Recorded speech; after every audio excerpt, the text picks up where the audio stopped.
15th governing body meeting. I call this meeting to order. We will start with an invocation. If you'll give your attention to Councilwoman Hiller, and stand please as you're able, and then remain standing for the Pledge of Allegiance. Thank you, Mayor. I don't have a guest this evening. For one thing, it was a little bit short notice with the change in council. But also, for another, I decided I would share some excerpts from a word poem that has been kind of throughout my career and community involvement a mantra to me. Many people may be familiar with it. The title is Desiderata. And again, this is just excerpts. Go placidly amid the noise and haste, and remember what peace there may be in silence. As far as possible, without surrender, be on good terms with all persons. Speak your truth quietly and clearly, and listen to others, even those who do not communicate well. They too have their story. Enjoy your achievements as well as your plans. Exercise caution in your business affairs, but let this not blind you to what virtue there is. Many persons strive for high ideals, and everywhere life is full of heroism. Take kindly the counsel of the years, gracefully surrendering the things of youth. Nurture strength of spirit to shield you in sudden misfortune, but do not distress yourself with imaginings. Beyond a wholesome discipline, be gentle with yourself. Whether or not it is clear to you, no doubt the universe is unfolding as it should. With all of its sham, drudgery, and broken dreams, it is still a beautiful world. Be careful, strive to be happy. Thank you. I pledge allegiance to the flag of the United States of America and to the republic for which it stands, one nation, under God, indivisible, with liberty and justice for all.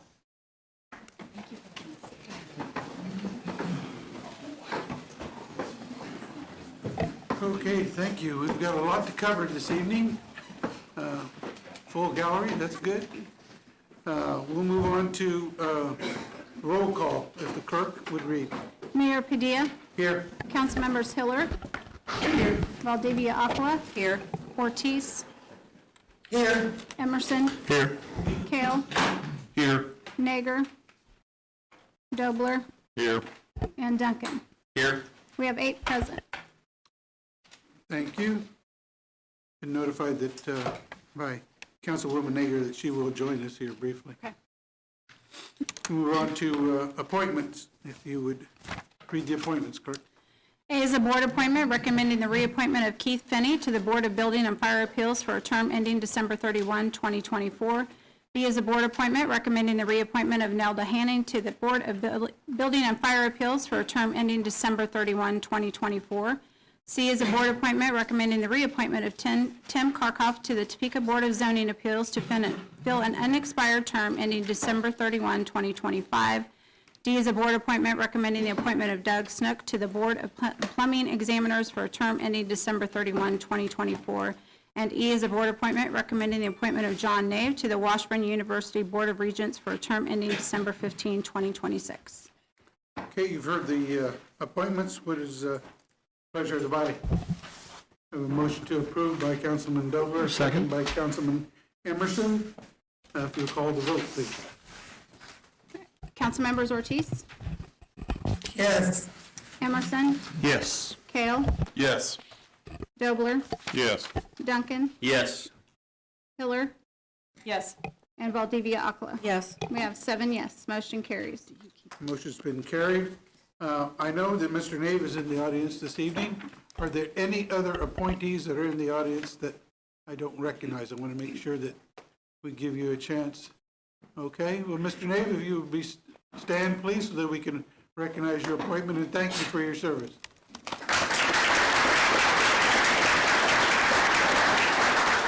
Thank you. We'll move on now to presentations, if the clerk would read. First presentation we have is the City of Topeka winter operations. Mr. City Manager. Mr. Mayor, with the first few snowflakes this morning, Deputy Director Trower is here to give you an update on our snow plow plans for the season. Good evening, Mayor and Governor Body. Just wanted to kind of go over this preparation for our equipment. We actually started, the fleet department started in September and all through October, going through all of our equipment, calibrating, making sure it was all ready to roll.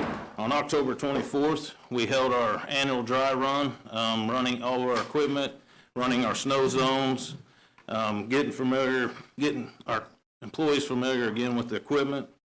We have a refresher training. We actually start tomorrow. We're having the 16th and 17th, we'll have in-class training for all of our employees. And then on the 18th, 21st, 22nd, and 23rd, we're actually going to have a driving course set up with running our snow plows through it out at our South Fork yard. And so when the storm's coming in, we're watching it just like the one that came in last night. We started watching that a week ago. We're always watching several different forecasts. And so then once that storm, we know what the precipitation is going to be, if it's going to be rain, snow, whatever.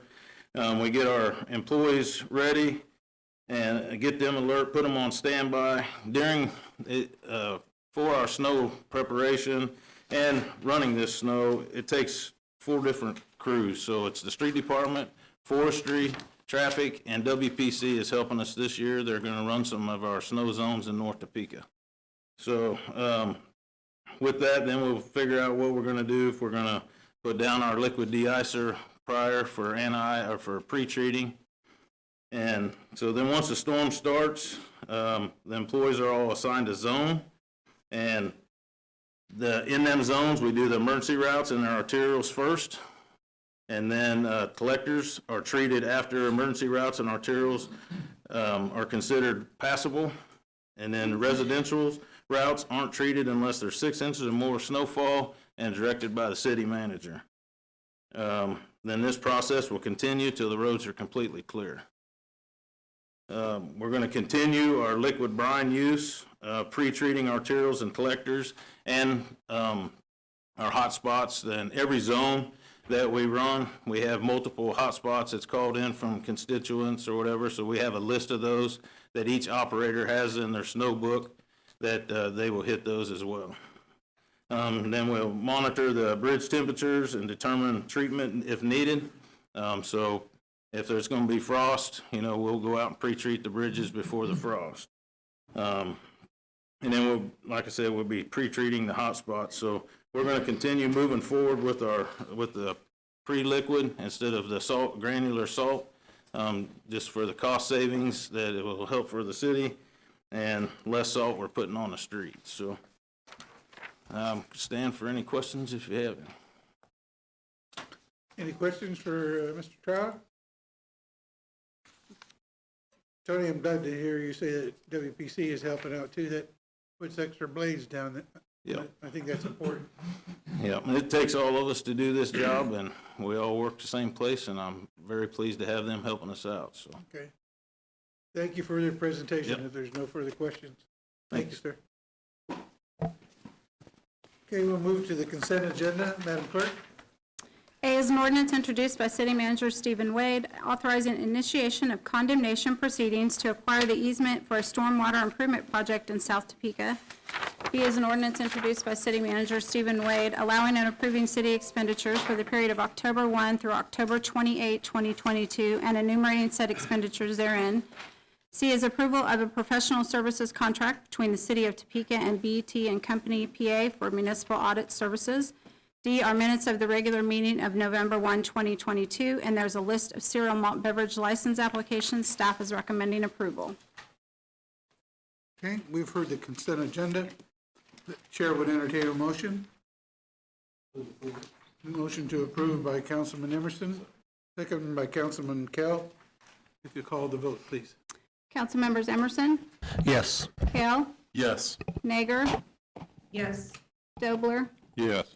Duncan, Yes. Mayor Padilla, Yes. Council members Hiller, Yes. Valdivia Akala, Yes. and Ortiz. Yes. We have 9 yes, motion carries. Motion has been carried. Excuse me. We'll move it to agenda item number 5, if the clerk would read. A is approval of a 1-year labor agreement between the City of Topeka and the Water Division of AFSCME, Council 61, Local 1294. Mr. City Manager. Mr. Mayor, this is a one-year agreement to align with our current rating approvals for utility rate increases. This would begin in January 1st of 2023 for a year. We've talked about this. You've had a briefing as far as some of the highlights on it. The pay matrix increase is 8.83% for 2023. Any questions for Mr. City Manager? I would share that we have a couple members from Ask Me Water in the back. You guys want to wave? Thanks for what you do. Thank you very much. Chair would entertain a motion. I move to approve. Okay. I have a motion to approve by Councilwoman Nager and a second by Councilman Dobler. We call the vote, please. Councilmembers Kell, Yes. Nager, Yes. Dobler, Yes. Duncan, Yes. Mayor Padilla, Yes. Councilmembers Hiller, Yes. Valdivia Akala, Yes. Ortiz, Yes. and Emerson. Yes. 9 yes, motion carries. Okay. Motion is carried. We move to action item 5B. If the clerk would read. B is acceptance of land dedications in the final plat for Miller's Reserve Subdivision Number 2, the final phase of the Miller's Reserve and Miller's Glen development located south of Southwest 21st Street and west of Southwest Indian Hills Road. Mr. City Manager. Mr. Mayor, the next 3 items are tied to Miller's Reserve Number 2. This comes at the recommendation of both staff and the Planning Commission. It involves annexation, platting, and district mapping for that reserve. Okay. Any questions? You've heard the item before us. The chair would entertain a motion. Move approval. Move to approve by Councilman Emerson. Second by Councilwoman Nager. Please call the vote. Councilmembers Nager, Yes. Dobler, Yes. Duncan, Yes. Mayor Padilla, Yes. Councilmembers Hiller, Yes. Valdivia Akala, Yes. Ortiz, Yes. Emerson, Yes. and Kell. Yes. We have 9 yes, motion carries. Okay, motion is carried. Move to action item 5C. If the clerk will read. C is an ordinance introduced by City Manager Stephen Wade annexing land to the City of Topeka, Kansas, in accordance with KSA 12520, located approximately 460 feet west of Southwest Indian Hills Road, approximately 1,175 feet south of Southwest 21st Street, within unincorporated Shawnee County, Kansas, and adjacent to the City of Topeka corporate limits, and said land being annexed for all city purposes. Mr. City Manager, anything additional? Yes, sir. Motion to approve by Councilman Dobler. Second by Councilman Kell. Please call the vote.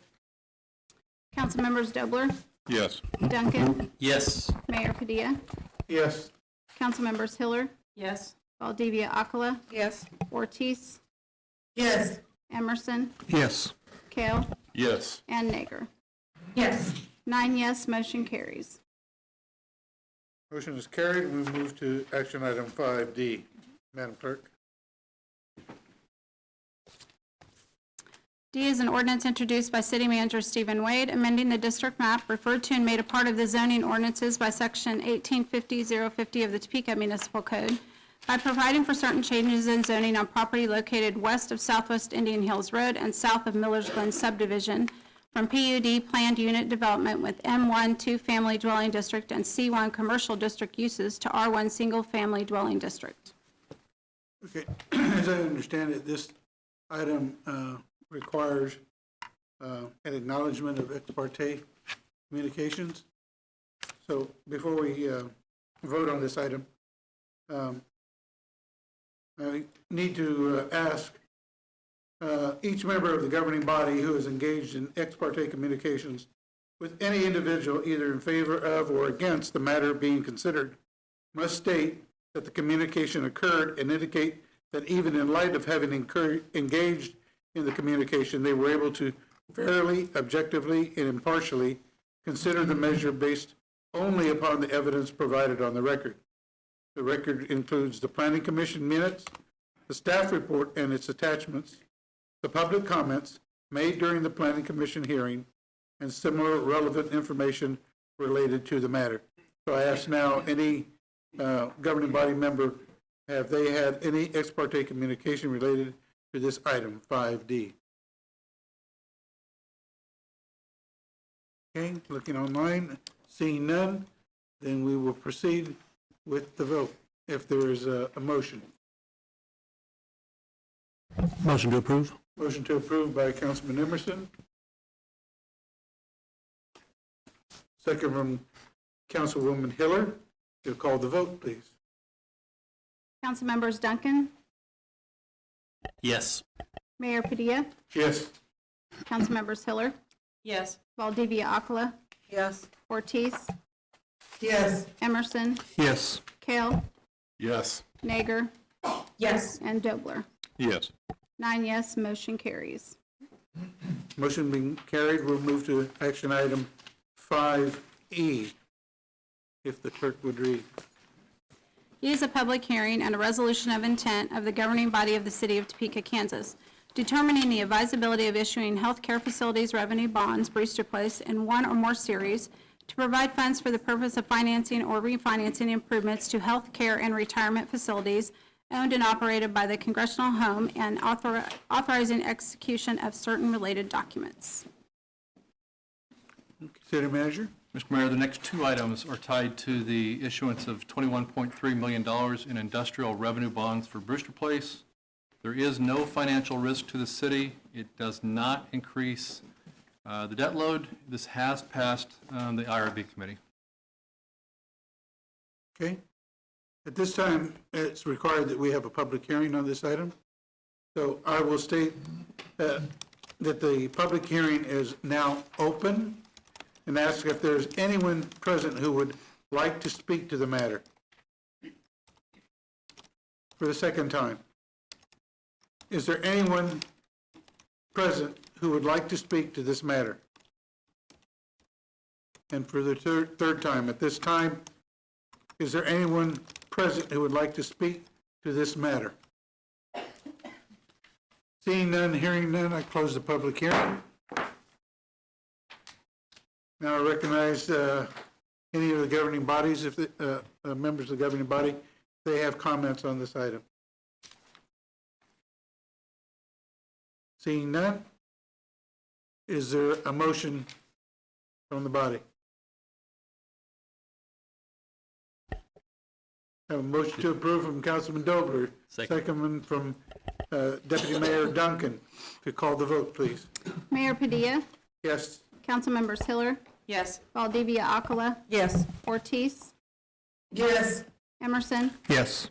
Kale, Yes. Nager, Yes. Dobler, Yes. and Duncan. Yes. We have 9 yes, motion carries. Motion is passed. We'll move to action item 5F. Madam Clerk. F is an ordinance authorizing the city of Topeka, Kansas to issue its healthcare facilities revenue bonds, Brewster Place, in one or more series to provide funds for the purpose of financing and refinancing improvements to healthcare and retirement facilities owned and operated by the Congregational Home and approving certain documents and actions in connection with the issuance of said bonds. Mr. City Manager? Nothing new to add, sir. Okay. We've heard the ordinance read, or this action item read. The chair would entertain a motion. Motion to approve from Councilman Kell, second from Deputy Mayor Duncan. Call the vote, please. Councilmembers Hiller, Yes. Valdivia Akala, Yes. Ortiz, Yes. Emerson, Yes. Kale, Yes. Nager, Yes. Dobler, Yes. Duncan, There we go. Yes. and Mayor Padilla. Yes. 9 yes, motion carries. Motion being carried, we'll move to action item 5G. Madam Clerk. G is discussion and possible action of an ordinance introduced by Councilmembers Sylvia Ortiz and Tony Emerson, authorizing taxable general obligation temporary note proceeds to be used for construction of private housing and housing rehabilitation in the High Crest Neighborhood Improvement Association. Mr. City Manager. Mr. Mayor, the next two items, G and H, are tied to the High Crest NIA. This is sort money that we dealt with earlier in the year. The request here is to replace previous authorization to use proceeds for street repair for the purposes of construction of housing and housing rehabilitation. Okay, any questions for City Manager? Councilwoman Valdivia Alcala. Thank you, Mayor. I do have a question for the city manager. I think this is a novel approach to the utilization. I'm assuming this is that 1.6 million that was due to the different NIAs that Yes, ma'am. was such the cluster. And I do not recall, and I haven't heard back from my NIAs because I just checked this over a couple of days ago. Was this type of creative use that was supposed to be originally, what my understanding was, streets, alleyways, et cetera, was this also provided to the other NIAs, this option? We reached out to all four NIAs that were affected. The other three all said they wanted to use for the current infrastructure items that they had requested. I just needed to verify Yes, that ma'am. because I had not heard back We from we them. had reached out to all four NIAs. Thank you for that across the board. Yes, ma'am. Movement. Then I just had one other question, and I do not profess to be an expert on CHODO. My understanding is that CHODO is a community housing development organization with the capacity of developing affordable housing for the community it serves. Basically, that's a rough definition of CHODO. So my question is, on the $100,000 towards gap funding for 2 more new builds to be sold, I have 2 questions. Can you, for my edification, and I'm sure many in the audience, give a base definition of gap funding towards these new builds?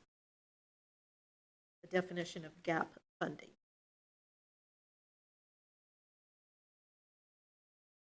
Hang on a quick second. It'll probably help you.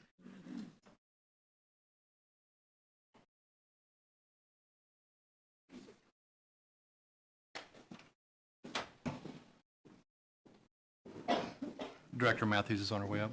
Thank you.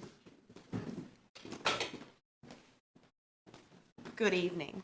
At this time, I don't have that definition. These were recommendations that came from the NIA, but I'm happy to go circle back with them and get that definition for you. Deputy You Mayor, all, hold on, I'm not done. I think he might have an answer for you. Could probably help. Okay, Okay, so you don't have a definition for it that we can look to and that the public can look to, but we're voting Yes, ma'am. on this. And this came from the NIA as a recommendation on how they would use it. Is there anyone from the NIA here that can answer that question? I'm not aware of that at this time. I don't know if, I don't see anybody in the audience, ma'am. Okay, I have another question, but if other interjections.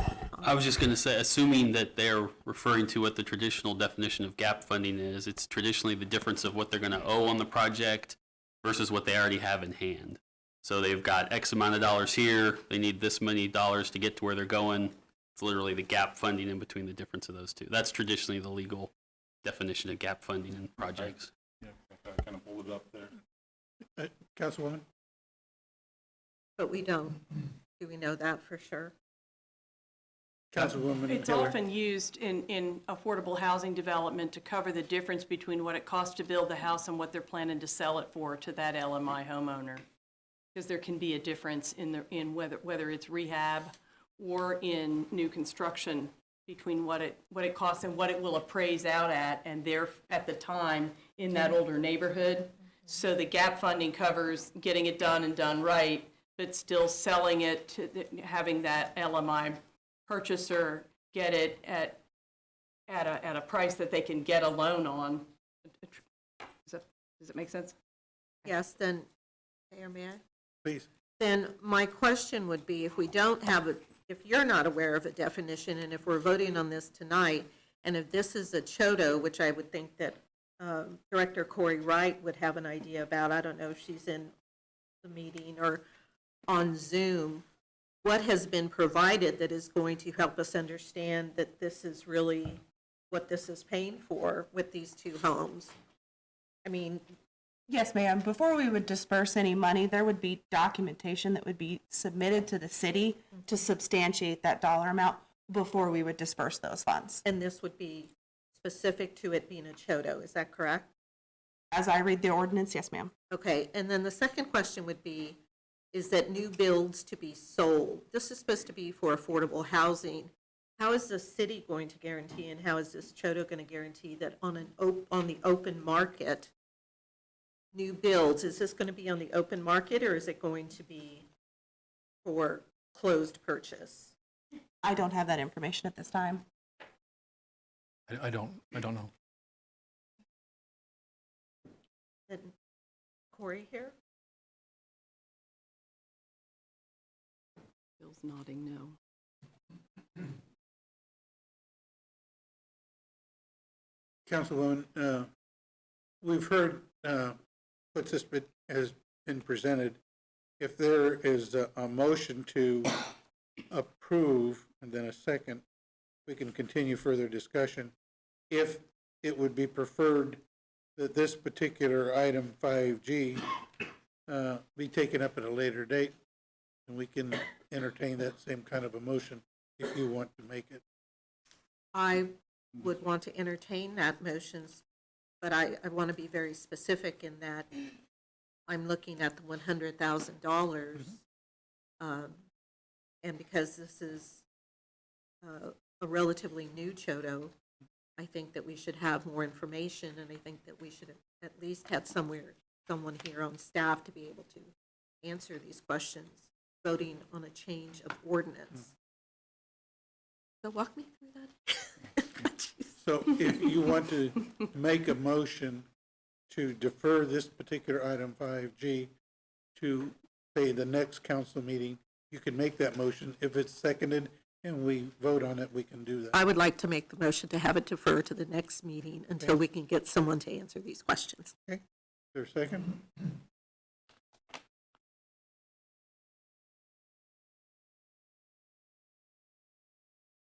Okay. Okay, I see a second finally there. Councilwoman Ortiz. She seconded. If you will call a vote, please. Madam Clerk. Valdivia Akala? So we're voting. Mr. Mayor, Yes. I'm sorry. I'd like to second it for the sake of discussion. Yeah, okay, go ahead. We'll proceed with discussion before we vote on your motion to defer. Okay, But I'm seconding it so we can have discussion on it before we vote on it. I understand, ma'am. So, Okay. who wants to speak to the matter? Councilman Kell. Going to like the last NIA meeting, that they're discussing things like this, and their big thing is they're trying to make affordable housing. There's a quality home also. With the price of all the goods and things that are out there right now, it's hard to make that low-income housing with a flip or a new build. So what they're trying to do is make a good quality home that's going to last for that homeowner, and it's not going to turn around and have a problem in a year or two, and have that there, and then look for that low-income family that needs that housing. I'm not sure if they have a list of people that it goes through or what, but that's kind of what they're doing is they're trying to figure out, the biggest thing is the gap funding, is just they're building houses in High Crest, and if they were to sell it for what the market price is, you're going to start pricing out everyone that lives in High Crest to even afford that house for the most part. Councilwoman Ortiz, did you have your hand up? Yes, I did. Thank you, Mr. Mayor. First, I want to make it very, very clear that this money was awarded to High Crest NIA, I believe in 2020, 2014. They finished all their projects, but one bridge. So when staff and Joe Ledbetter had asked several times how much money was left and how much money was left, the money got sent back. And so then director Steve Wade, he was director of finance, and his team found the money for 4 different NIAs. So when they received note that they had X amount of money, they went back through their list and noticed that everything that they had on the list that originally was voted on was done, but one little bridge. And so they decided to turn what they wanted to do, the project now, around to do something different because it's still awarded their money. And so this isn't new money. This isn't money that we've gone out. This is money that was due to them. Just like it's due to Oakland and it's due to North Topeka NIAs. Their money was also taken. So when they did that, I made them put it in the form of minutes and listen to what they wanted to do, because now things are a little bit different over there. They've done some projects and they have some projects that they want to do. And so this is what they voted on. This money has been long overdue. They've been waiting on it. It's money that's due to them, and this is what they want to do. So I want to support that. And just like on the other 3 NIAs, I want to support them as well when they figure out what they want to do. So I know I've had some calls on why are they getting this money, and that's why they're getting that money, is because it was money that was left over that was sent back. So with that, I will stand for any questions if I can answer any questions, but that's kind of where we're at. Thank you. Councilwoman Valdivia-Acala.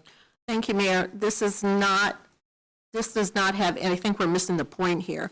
This has nothing to do about the money or having the right to the money. That's not the argument here. That's not the question here. It is also not about trying to deny this CHODO anything. But when you start talking CHODO, which is specific guidelines, and there's only 3 now in Topeka, and if they do not follow these guidelines to meet affordability standards, and having no idea if this is going to be on the open market for selling or how this is going to be sold, then what they could possibly do is, with the city's obligation to oversee the CHODOs, which again, only 3 in Topeka, they could lose their CHODO status. Now, is that really what we want? All I'm asking for is just clarification on how it's going to go down, because how are you going to guarantee, with 2 houses being sold on the open market at an affordable price? Because fair market value is not it. Fair market value is not affordable housing. That's all I'm asking for. So what Councilman Kell is saying about affordable housing, and there might be a list of people, that's fine. All I'm asking for is just to get an understanding, because we certainly don't want Cent to lose their CHODO status. That's what I am asking. I'm not saying anything about they don't deserve the funds. And I was in that meeting with Councilwoman Ortiz, and these are funds that are due to all of these NIAs.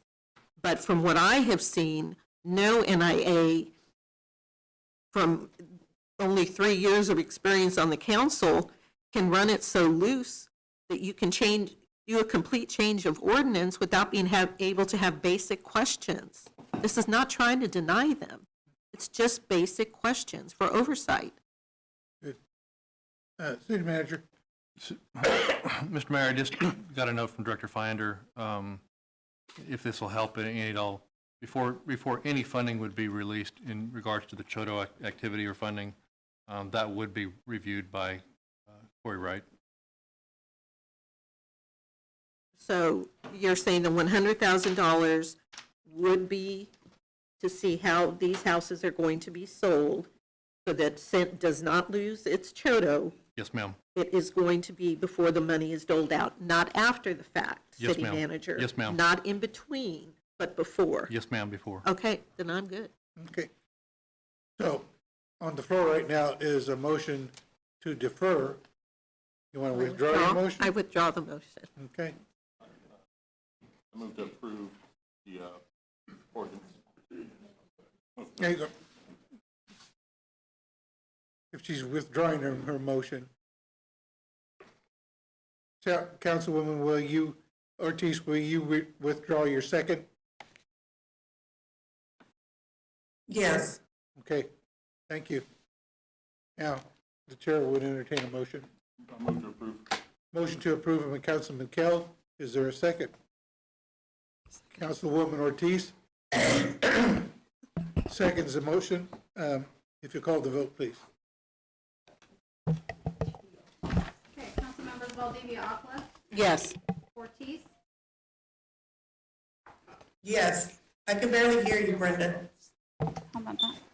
Emerson, Yes. Hale, Yes. Nager, Yes. Dobler, Yes. Duncan, Yes. Mayor Padilla, Yes, and Councilmember Tiller. Yes. We have 9 yes, motion carries. motion's been carried. We'll move to action item 5H. H is a resolution introduced by Councilmembers Sylvia Ortiz and Tony Emerson, amending Resolution Number 9297, which authorizes and directs the issuance, sale, and delivery of taxable general obligation temporary notes, Series 2022A. Mr. City Manager, Nothing else to add, sir? okay? You've heard the Councilwoman. item on the agenda. Councilwoman Ortiz? Thank you. I'm going to make a motion to approve, and with that, we had to come back and amend or change the ordinance from when we voted several months ago, because it is different. So that's what this is all about. And with that, I'll make a motion. Okay, is there a second? No, second. Second from Councilman Emerson. Okay, we have a motion and a second. We'll call the vote, please. Councilmembers Ortiz, Yes. Emerson, Yes. Hale, Yes. Nager, Yes. Dobler, Yes. Duncan, Yes. Mayor Padilla, Yes, Councilmembers Hiller, Yes. and Valdivia Aquila. Yes. We have 9 yes, motion carries. okay, motion is passed. We'll move to action item 5I. But for this item, we have 5 people signed up to speak to this particular item. So if I'll call them, and if you'll come forward at the podium. Pardon? Read the item first. I can't hear you. Brenda needs to. Brenda, go ahead. Discussion and possible action of a resolution introduced by the Policy and Finance Committee recommending approval of the expenditure of American Rescue Plan Act, ARPA proceeds for social services. Mr. City Manager. Mr. Mayor, with your permission, I'd like to defer to the Deputy Mayor as Chair of the committee. Deputy Mayor? Would you prefer to hear public comment or for me to go into my spiel? I'd like to hear public comment and then have you follow up. Okay. Thank you. Okay. Now we'll move forward with the public comment. Alicia Walker?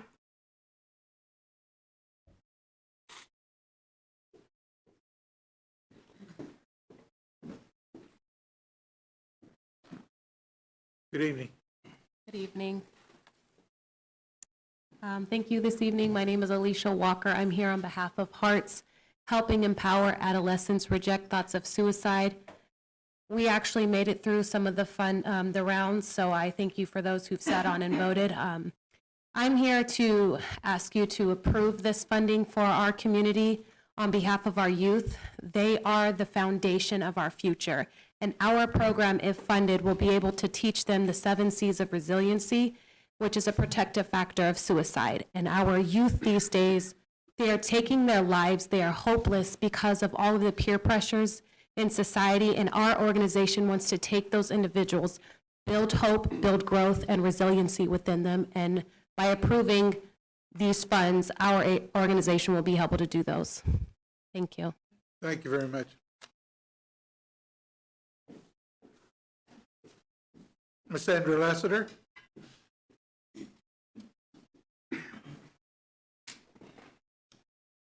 Good evening. Sandra Lassiter, 4210 Gage. I'm glad to be in the council tonight. And I want to say that that committee had such a laborious task. I thought, oh my God. But we got through it. It was pretty strenuous. But I think the value of it was the fact that we had citizens in this city who probably have never tried to even write a grant, let alone think about it, or think they had an opportunity. And I think that, I know that they were impressed with the fact that they were able to move forward with this. And these are people that have already been working in the community. They've already been doing some volunteer services and taking care of persons in the community. And so this just gave us an opportunity to build on that. I just kind of happened to come in at the end, so to speak. I was here previously when the others presented about what they wanted to do with childcare, mental health, and all of that. Then I thought, oh, well, then I'll just put my school in there because our school is very successful, that we have persons who have volunteered. And for the 7 years we've been there, many of us have not taken a salary. We have children who are scholarshiped. It's an opportunity for children to have scholarships. It's an opportunity for us to rebuild and continue, or to build and continue. We already have land. We have architectural drawings already prepared.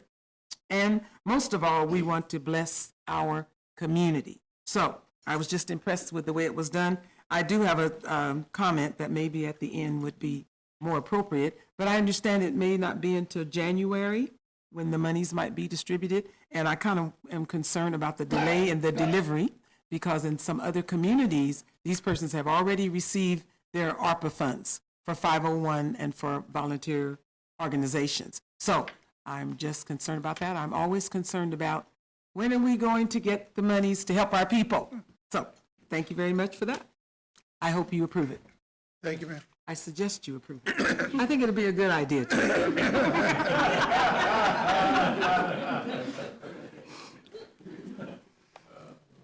Mr. Stephen Massey.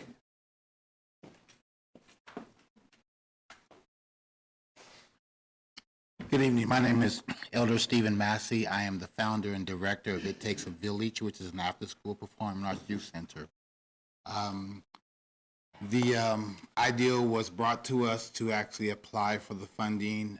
We were able to go through the approval processes. It was a doubting task. We actually was able to do some things, but approving this governing body, it would really be helpful to us. We've been actually, I just found out it's been 10 years that we started It Takes a Village. We are a good standing with the state of Kansas. We're now partnered with Parks and Rec at Rice Community Center.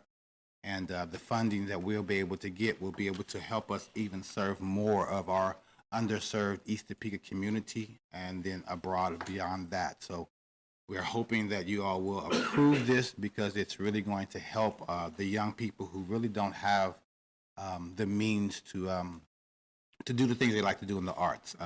We do put on productions like the Chocolate Nutcracker at TPAC, and so we're really excited that about if we get these funds, we'll be able to do even more. So thank you again for your time. Thank you, sir. Mr. Michael Bell on Zoom. Is he with us?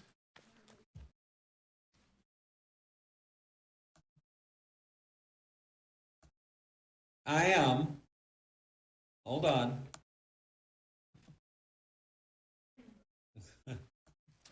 Okay, can you hear me? We can. Okay, very good. Good evening, all. My name is Michael Bell. I am the president of the Tennessee Town Neighborhood Improvement Association, and I'm here to speak in support of the committee's recommendation, ARPA funding recommendations. I think we all owe a debt of gratitude to the committee for the hard work that it engaged in, and I like that there seems to be a really good cross-section of different activities, and I certainly echo what Sandy Lassiter said about some of the new applicants also. I'm here in particular to support the funding for the Central Topeka Grocery Oasis's request for funding. I've been a member of that board since its formation back in March 2018, and we continue to work on reestablishing a full-service grocery store in Central Topeka to service the nearly 13,000 Central Topekans who have gone without having a full-service grocery store. So again, I support all of the committee's recommendations, that one in particular. Thank you. Thank you, sir. Excuse me. Next, we have Christine Smith.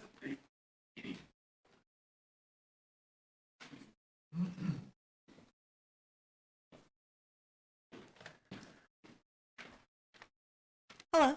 Hello. How are you guys? So my name is Christine Smith, and I'm here on behalf of Community First, and I hope you are all in good spirits tonight. So we was hit with a significant task, especially the review committee for these ARPA funds. The process wasn't perfect, but we were able to work through it, and thanks to the communication efforts on behalf of the review committee and the City of Topeka's Finance Department. It took a lot of teamwork, understanding, compromise, and deliberate attempt to provide some equity, so I do want to say thank you for that. This opportunity is monumental in a historical aspect of heritage, culture, and marginalized populations. And I ask that you take advantage of the opportunity to approve a fair amount of funding for any established yet systemically marginalized organization to sustain and expand their educational operations, specifically Community First, because that's who I'm representing. 90% of Community First's success and ability to maintain daily operations has been done so by the grace of God. But if you ask Ms. Lassiter, she'll say it's 100% the grace of God. So we have to thank our servant leadership who work directly in the environment and the organizations that may or may not have flown under the radar. They and a few of the other organizations have managed to maintain active and operational with minimum funding and resources and are our local keepers of cultural heritage. Their legacies are why I stand here today in confidence. So with that said, as a Topeka native, born and raised, I want to thank you guys for being inclusive and providing this opportunity. Thank you. Thank you.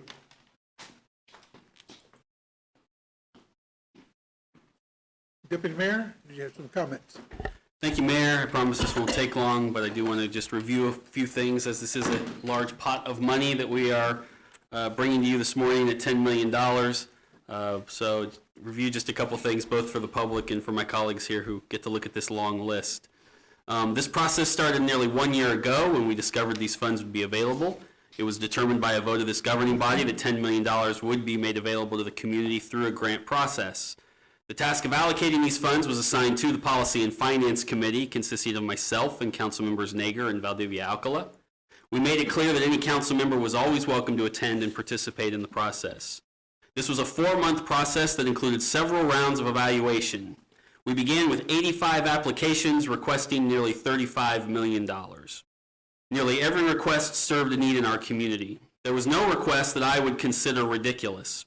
We discovered in this process that $10 million is a lot of money and can and will do a lot of good in this community. We also discovered it is not enough. We have wonderful citizens and organizations in this community working hard to improve our neighborhoods, and not moving forward through this process is not a reflection on the work that they do and the importance of them to this community. We simply had to make choices. Thank you to everyone that applied and went through this process with us. I learned more about our community and the people in it than I expected, and my appreciation for what is happening in our community and those who are doing the work on behalf of others has only grown. Several grantees that did not move forward have received assistance from city staff in finding alternative funding for either the programs they applied for or other services they offer. There were no specific guidelines passed by this governing body that we were directed to follow. The federal guidelines attached to these funds are broad. These are one-time dollars, and this process did not follow our traditional grant program methodologies. However, we listened closely to what members of this governing body said during the several meetings we did have on how to allocate these funds. Social services and community programs over for-profit businesses. Favor those with established programs over those immediate startups. Emphasize long-term sustainability. Focus on the most pressing needs our community faces at this time. And there is also a federal mandate that these dollars must be committed by programs by the end of 2024, which was one more caveat we had to follow. Once approved, each organization will have to sign an agreement with the city. These contracts will have requirements in them, ensuring guarantees that the dollars are being spent as intended and meeting the outcomes outlined in each proposal. Failure to do so in the timeframes provided will allow the city to have recourse to recoup funds before federal spending deadlines pass so that we can reallocate if necessary. This will include audits in early 2024. Organizations will also be asked to track the demographics of who they are assisting and show specifically how dollars are spent. I want to give a brief breakdown of categories of where we have chosen to put these dollars. These aren't the exact numbers, but they give you a general idea. Senior care is just over $500,000. Food insecurity is just over $1 million. Job development over $145,000. Child care over $1.4 million. Health care almost $200,000. Addiction treatment services $465,000. Housing just over $3 million. Internet connectivity $214,000. Mental health services, just over $1.2 million. LGBTQ plus services, $340,000. Legal assistance, $221,000. Veterans care, nearly $60,000. Disability care, almost $300,000. Performing arts for youth, $200,000.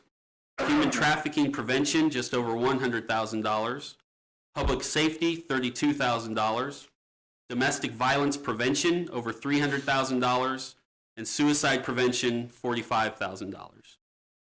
Each of these applications was discussed individually in more than one meeting. Each application received the support of each committee member before it moved on in the process. Nearly every applicant made changes to their application to help us get to the $10 million limit.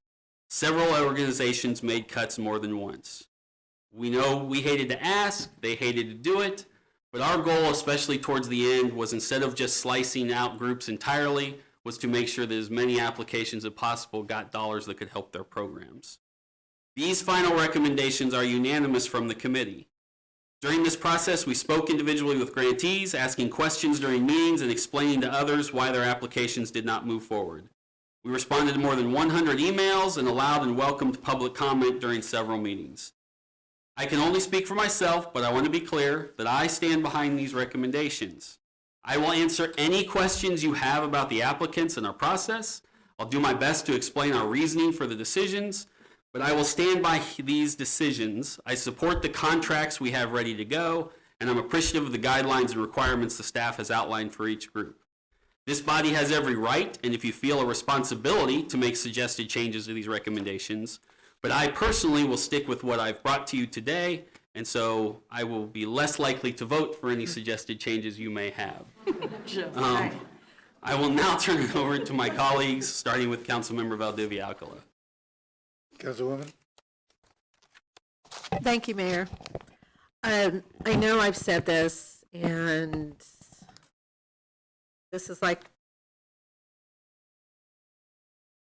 this was, I think, an absolute, I hate sounding hokey and cliched, but it was such an honor to to be involved in this and have Chair Spencer Duncan.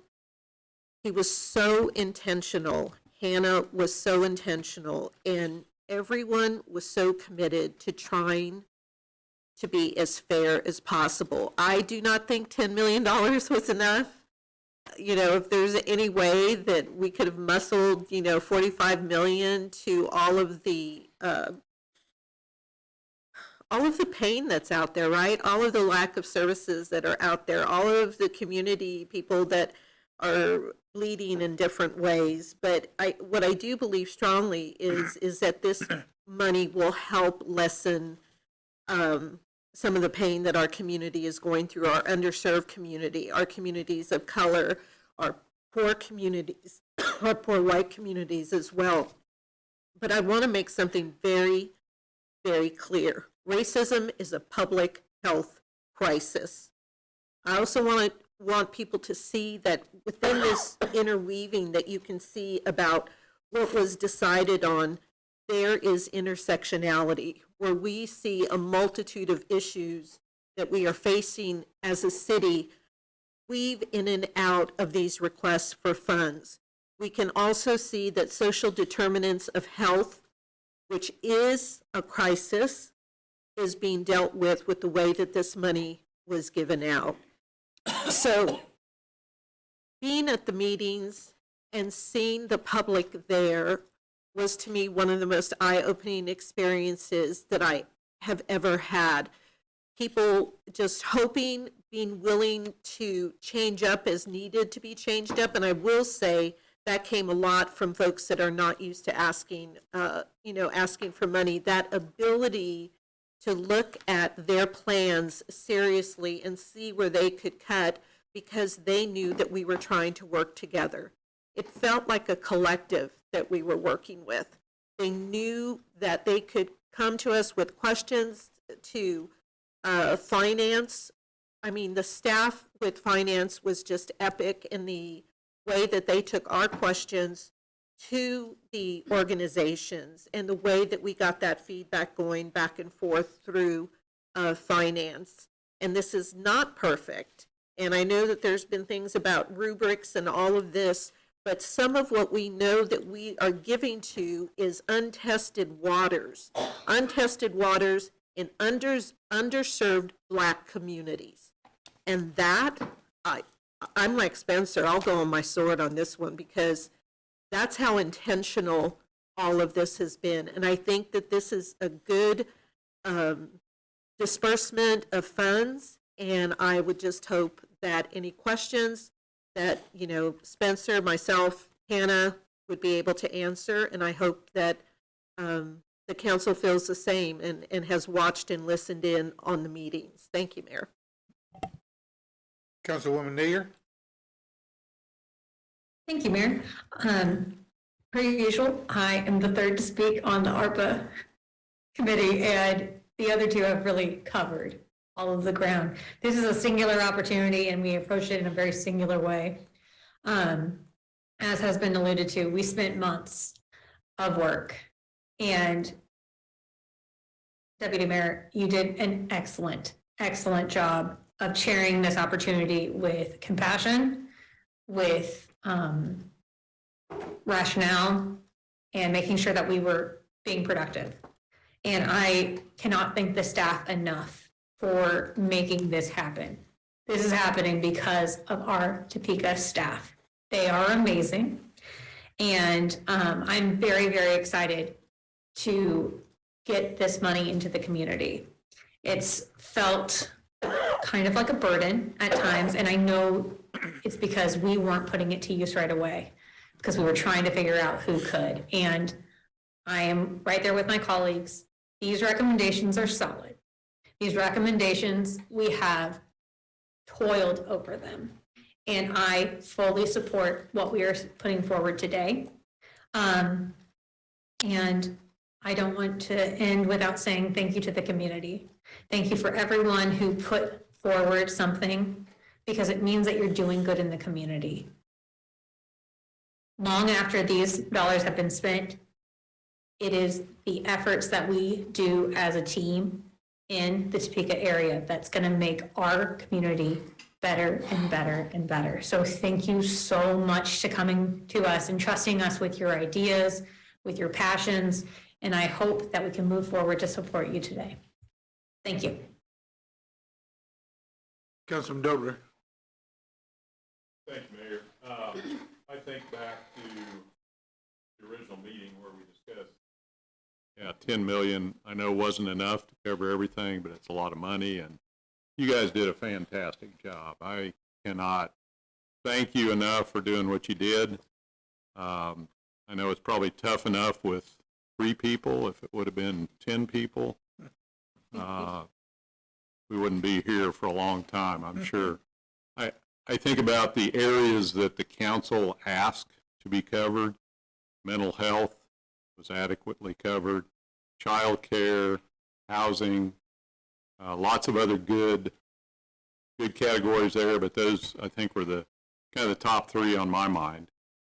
So again, thank you. I'm going to fully support this. I see no need to go back and nitpick.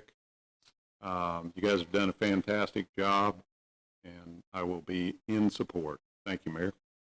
Councilwoman Ortiz and then Councilman Kell. Thank you, Mr. Mayor. I wanted to thank the chair and the committee and staff for all of their hard work. I do have one request, though, Spencer. Your notes there that you read off, I would like to see that put in with this resolution, because I know as soon as some money gets pulled back, they're going to say, I don't remember that. And it's right there in your notes. And so I would like to request that, even if I have to make the call to the parents to get that done. You know, I think we should do that. So it's there. It's in black and white. Because it'll happen. It'll happen. I do want to say that as I was going through the process and calling Spencer with all my crazy questions, I thank you for your patience in answering my questions that I didn't understand or thought I understood and I didn't.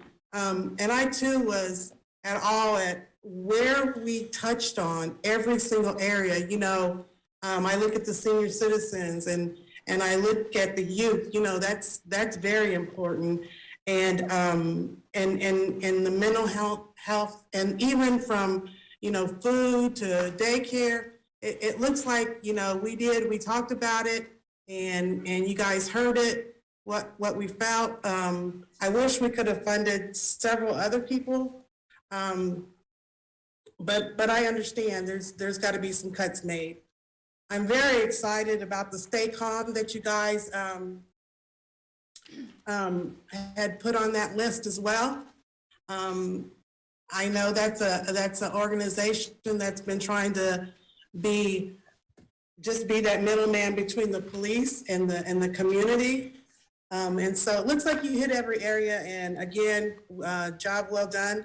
If you would, I'd like to have your notes in there, so that when we have to revisit this, I hope we don't, but if we do, that those notes will be there in black and white. Thank you, Mr. Mayor. Thank you. Councilman? Thank you, Mr. Mayor.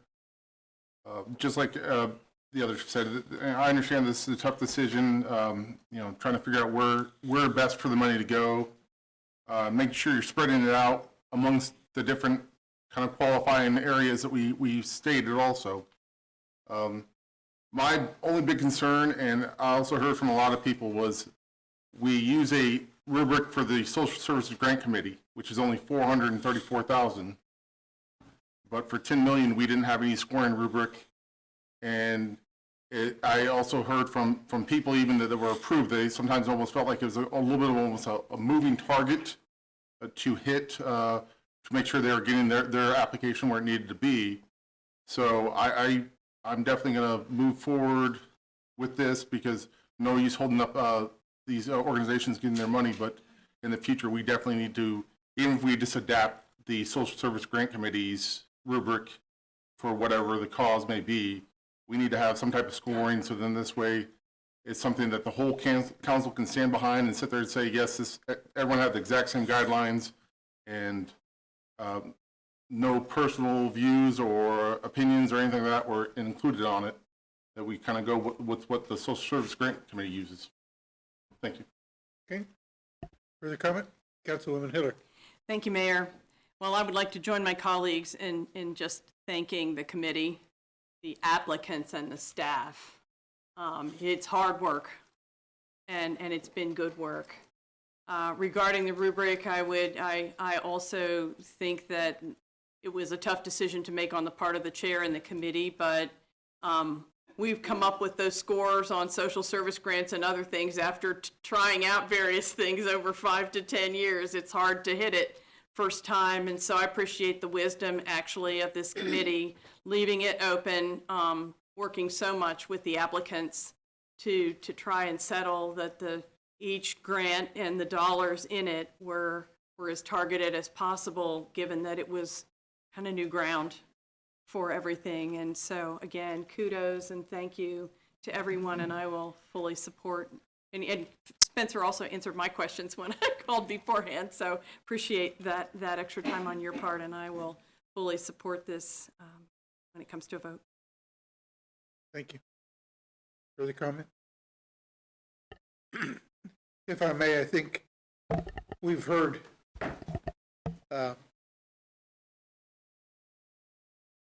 from the deputy mayor and the committee members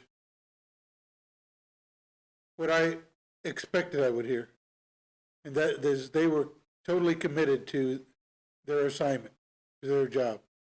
It was something that they took to heart, took home probably pondered over a lot of things, and it showed their commitment to serve their community as they have in this fashion by running for office. I think this is what running for office really gives you the pleasure of, being able to help in the way that is given to you. So I appreciate everything that this governing body has done in support of the effort. But it gives me great pleasure to know that I am part of a body that really takes to heart the needs of the community, and that I not only serve with heartfelt community members who came to the table and asked for our ideas and assistance, and that I serve with a governing body that takes their job seriously. Oftentimes, the governing body gets the arrows and the barbs when the public doesn't understand exactly where we are going, but this clearly tells the public you have a governing body who serves the public. And so I thank the community for giving us their trust, and I thank my colleagues for the work they have done.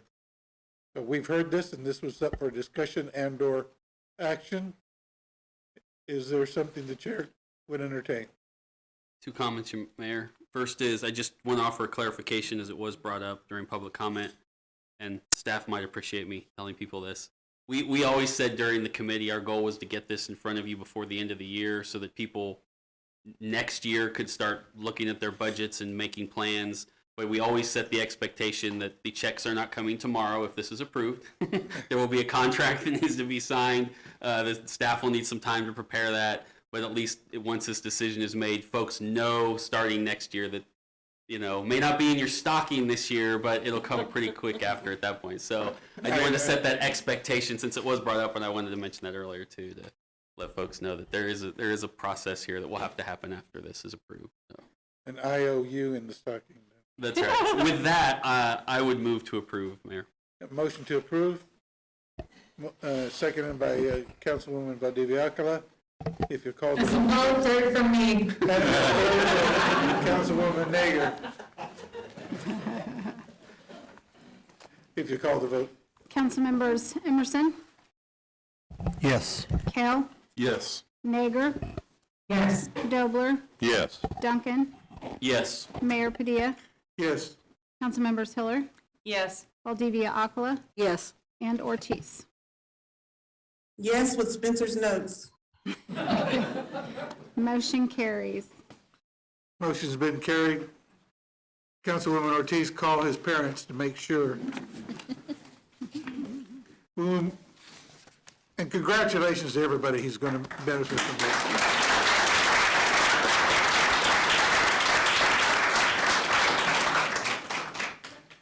Move on to action item 5J. And we do also have someone signed up to speak to this item, capital improvement parking facilities. Mr. Greg Braden? Are you here, sir? Oh, I'm sorry. Madam Clerk, would you read? J is a resolution introduced by City Manager Stephen Wade, amending the capital improvement program for 2023 to 2032, and the capital improvement budget for 2023 to 2025, resolution number 9318, to increase the amount of funding for improvements to the public garages. Thank you. Mr. City Manager.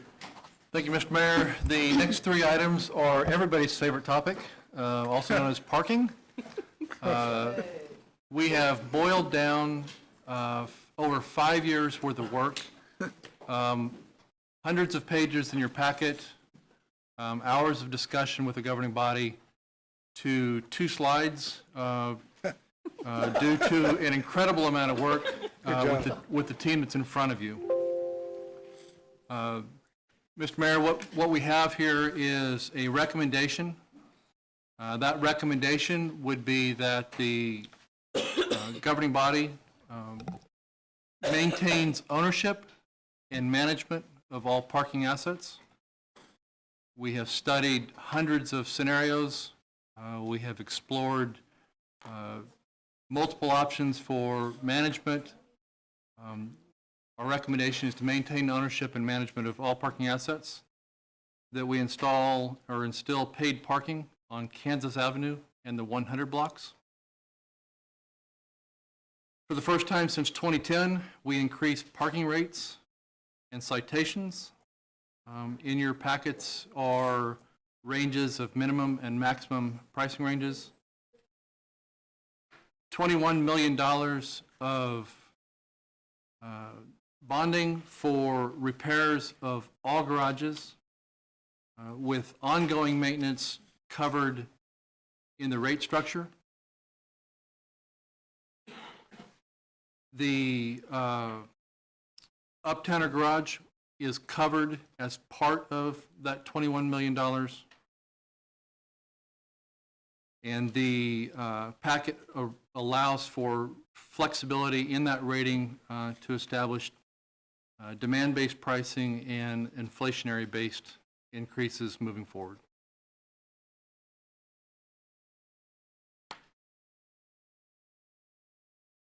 Okay. We've heard the item. Do you have any questions for the city manager before the chair would entertain a motion for any kind of action? Councilwoman Ortiz. Thank you, Mr. Mayor. I just want to ask, did we take away the courtesy tickets? Yes, ma'am. Yes, ma'am. So there's no more freebies out there, is that correct? That's correct. Okay, thank you. Okay. And Mr. Mayor, I would like to clarify, I said 21, it's actually 22.3 total on the capital bonding.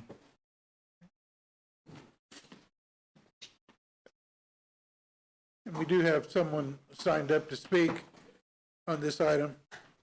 Mr. Greg Braden. Mr. Braden, if you come forward, please.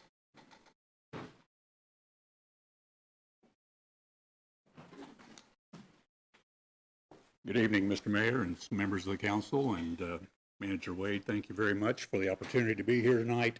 I am here representing the ownership group of the reserved portion of the city center parking garage facilities, and I want to say thank you for the opportunity to rise in support of the resolution to provide the funding to continue the improvements that are highly necessary to keep up the facility.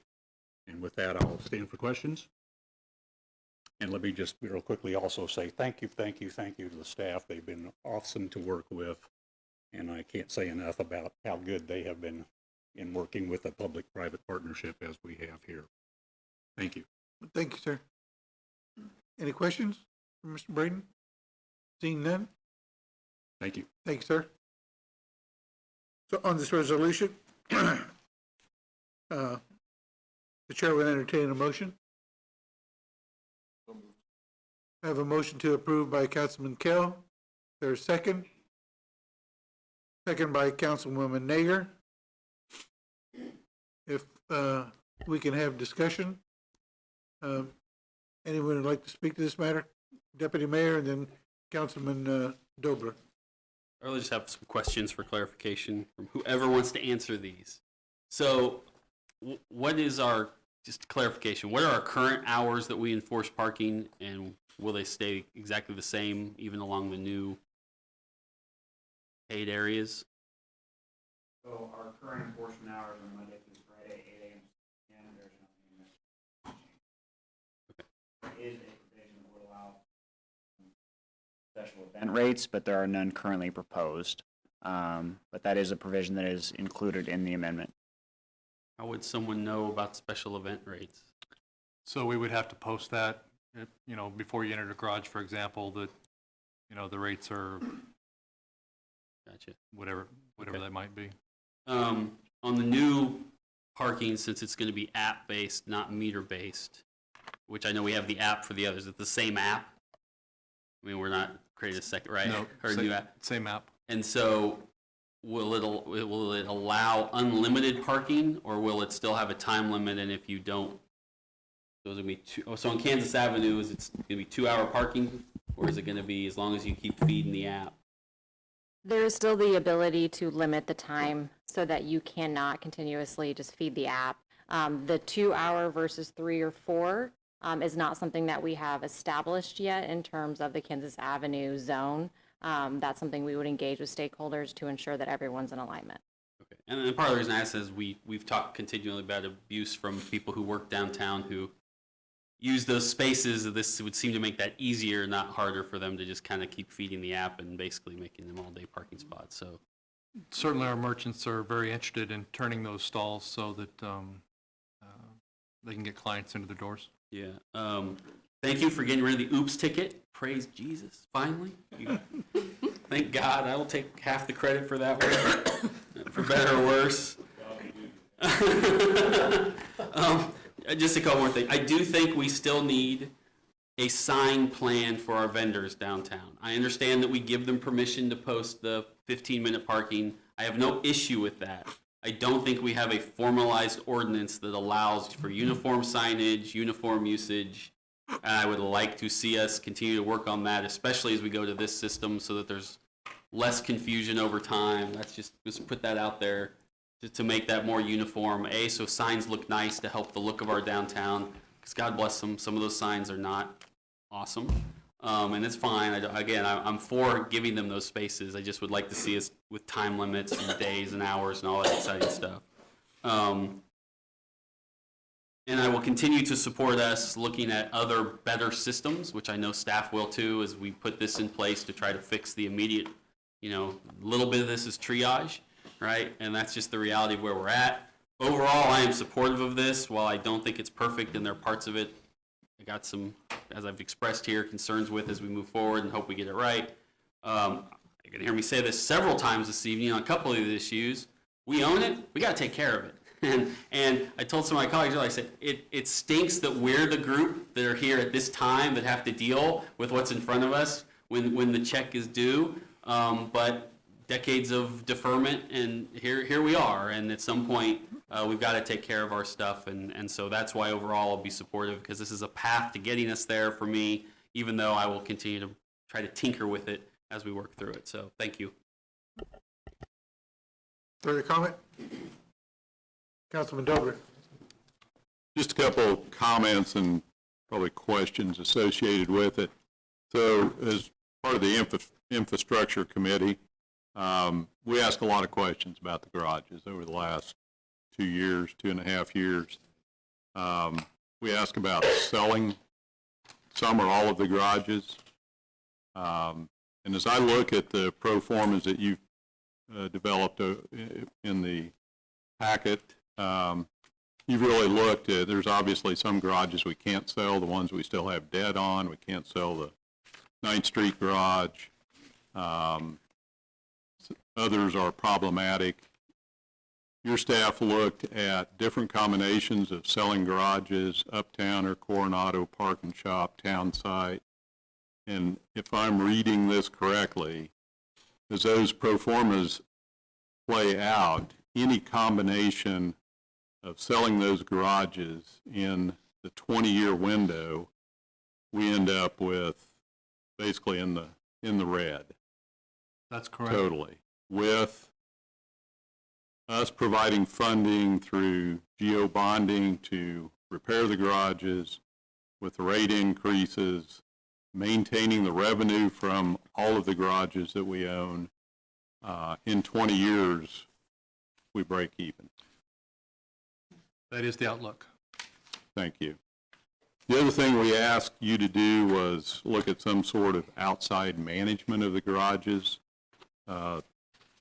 Seems to work sometimes in other cities. It does require private entities to come in and not only take the reward, but take on some of the risk. And if I understand what we saw from the companies that responded, they were unwilling to take on the risk. They just wanted to do a pass-through type of operation where they were getting paid for their time, but the city was still on the hook for the repairs. That's correct. New equipment, all those kind of things. That's correct. So really begs the question, why do we go hire somebody from the outside and pay the profit on that when we can do it with internal staff? And I think the last issue that had a lot of discussion was Kansas Avenue and the 100 blocks. You know, we got through the pandemic, kind of the end of the pandemic, the year after the pandemic, whatever it is.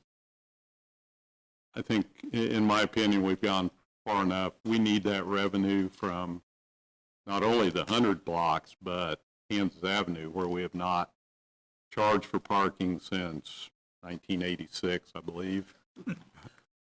Every other city that I go to, the downtown charges. We don't want parking meters on Kansas Avenue. That was always one of the issues, but with kiosk or apps or whatever, there's a way to do it, and that's a tremendous amount of revenue. 300,000, I believe, or more. Approximately, yes. So, number one, I appreciate all the work that Hannah, you guys you've done a tremendous job. You've looked at everything that we've asked. You've settled my questions. I had some doubts about whether we needed to maintain the garages, but I think I'm there. I support this, and again, appreciate all the work that went into it. I think we've looked at everything. Thank you, Mayor. Councilwoman Hiller. Thank you, Mayor. First, I'm pleased to see that this particular proposal, and well, the package of 3 for parking are well within what was originally proposed and approved by Downtown Topeka Inc. I've been watching as it moved forward, and that approval has been sustained, and so I appreciate that vigilance on the part of the city and the staff, as well as then this body. What I'd like to do right now is make some overall comments that apply to this item, but the entire rest of the agenda, with some pretty big asks here. Directing first to City Manager, I really appreciate your boldness and bringing forward all of these items that we've been dealing with for so long, packaging them together and bringing them to us to vote so that we can, and everyone involved can move forward. I've spent a substantial amount of time since the preliminary agenda came out digging into each one of these proposals to understand exactly what's being proposed. I appreciate the city manager's time and anybody else that had to contribute to those answers. At this point, I am planning to vote yes on all of them. Just so you know. That said, I want to tell you why and what I hope or expect we will see evolve by the next time we address the CIP and budget after this night. I'm voting yes because these proposals that we have before us are, in my view, the kind of thing we should be bonding. We should be doing them, and these are the types of projects we should bond. They are big projects. They are projects that are better done all at once rather than in pieces. They need to be done right now, and they will deliver returns over the life of the bonds that should more than pay for the expense. And that's what bonding is for. That's what our policy says, and that's what bonding is for. So thank you, and thank you. Correspondingly, then, to balance our budget in future years, because we should have money available from recent events that we can make available for operating funds, I hope to see that all of the maintenance items, such as what is in our firm program right now, come out of our bonding budget and into operating starting this coming year. I've said that before, but I think we've got the capacity to do it at this point. And further, all prevention items such as crack sealing and mill and overlays come out of the half-cent sales tax so that it can be used for rebuilding streets and alleys as it was originally intended. I think we've got room to move those into our operating budget, and now is the time to do it.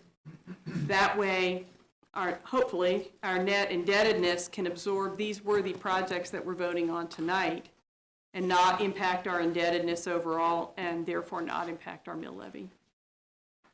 Thank you. Thank you, ma'am. Councilman Emerson. Thank you, Mayor. I just wanted to echo what my colleague, Councilman Dober, said. We have met in the Public Infrastructure Committee, my gosh, I think since 1987. I think we've been discussing this, and I've only been on this since like 2019 or 2016, I don't know. Anyway, yeah, we've been talking about this an incredible long time, and I know Ms.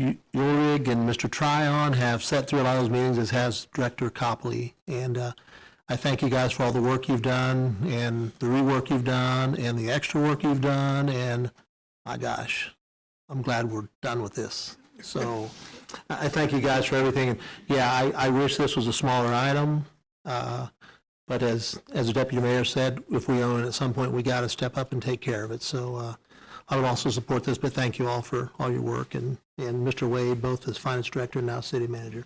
Thank you. Councilman Kell and the Deputy Mayor. Just kind of reiterating what Councilman Emerson and the Deputy Mayor had said, this is kind of a very good example for us to look at on a phrase that I kind of really hate, which is the term deferred maintenance. Because when you're always kicking the can down the road, the cost gets more and more every single time. And we're looking at it on this and then on TPAC later on.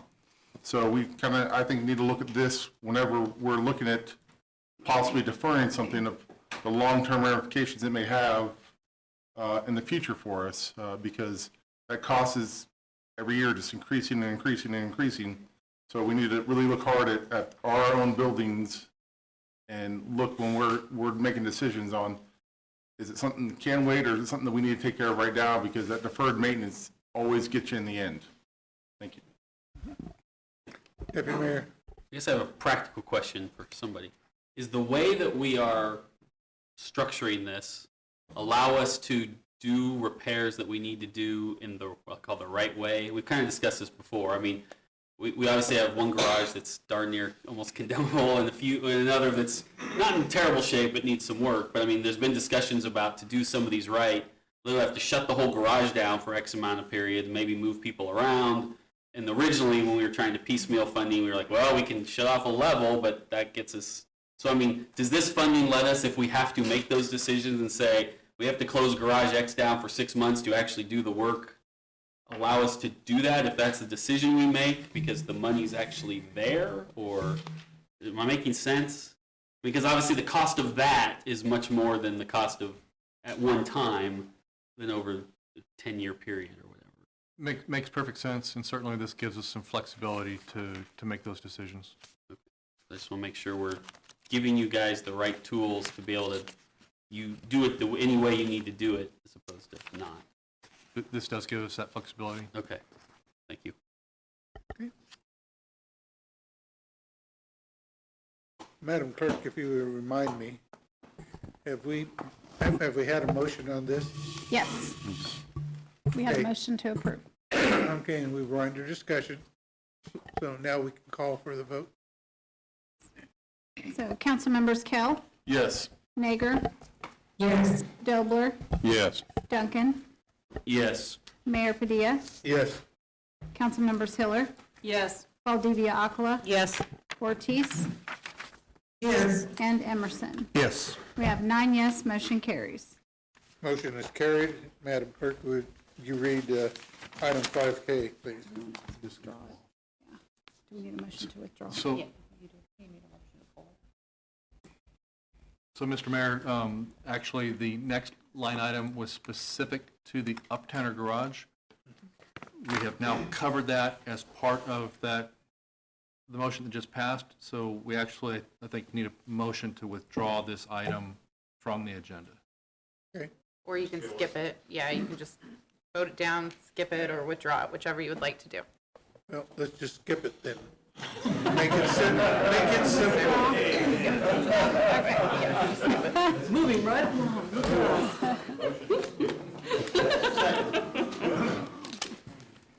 We'll move to action item 5L. All right. If the clerk would read. L is an ordinance introduced by City Manager Stephen Wade concerning downtown parking fees and rates for meters, garages, and lots, amending sections 10.05.010, 10.60.010, 200 and 220, and 10.63.90 of the Topeka Municipal Code and repealing original sections. Mr. City Manager. Mr. Mayor, this is a continuation of what we just did. The only thing I would add specifically to addressing Councilmember Kell's concerns, this rating structure does allow us to do that deferred maintenance, or I should say the regular maintenance necessary moving forward so that we don't get into a extended deferred status.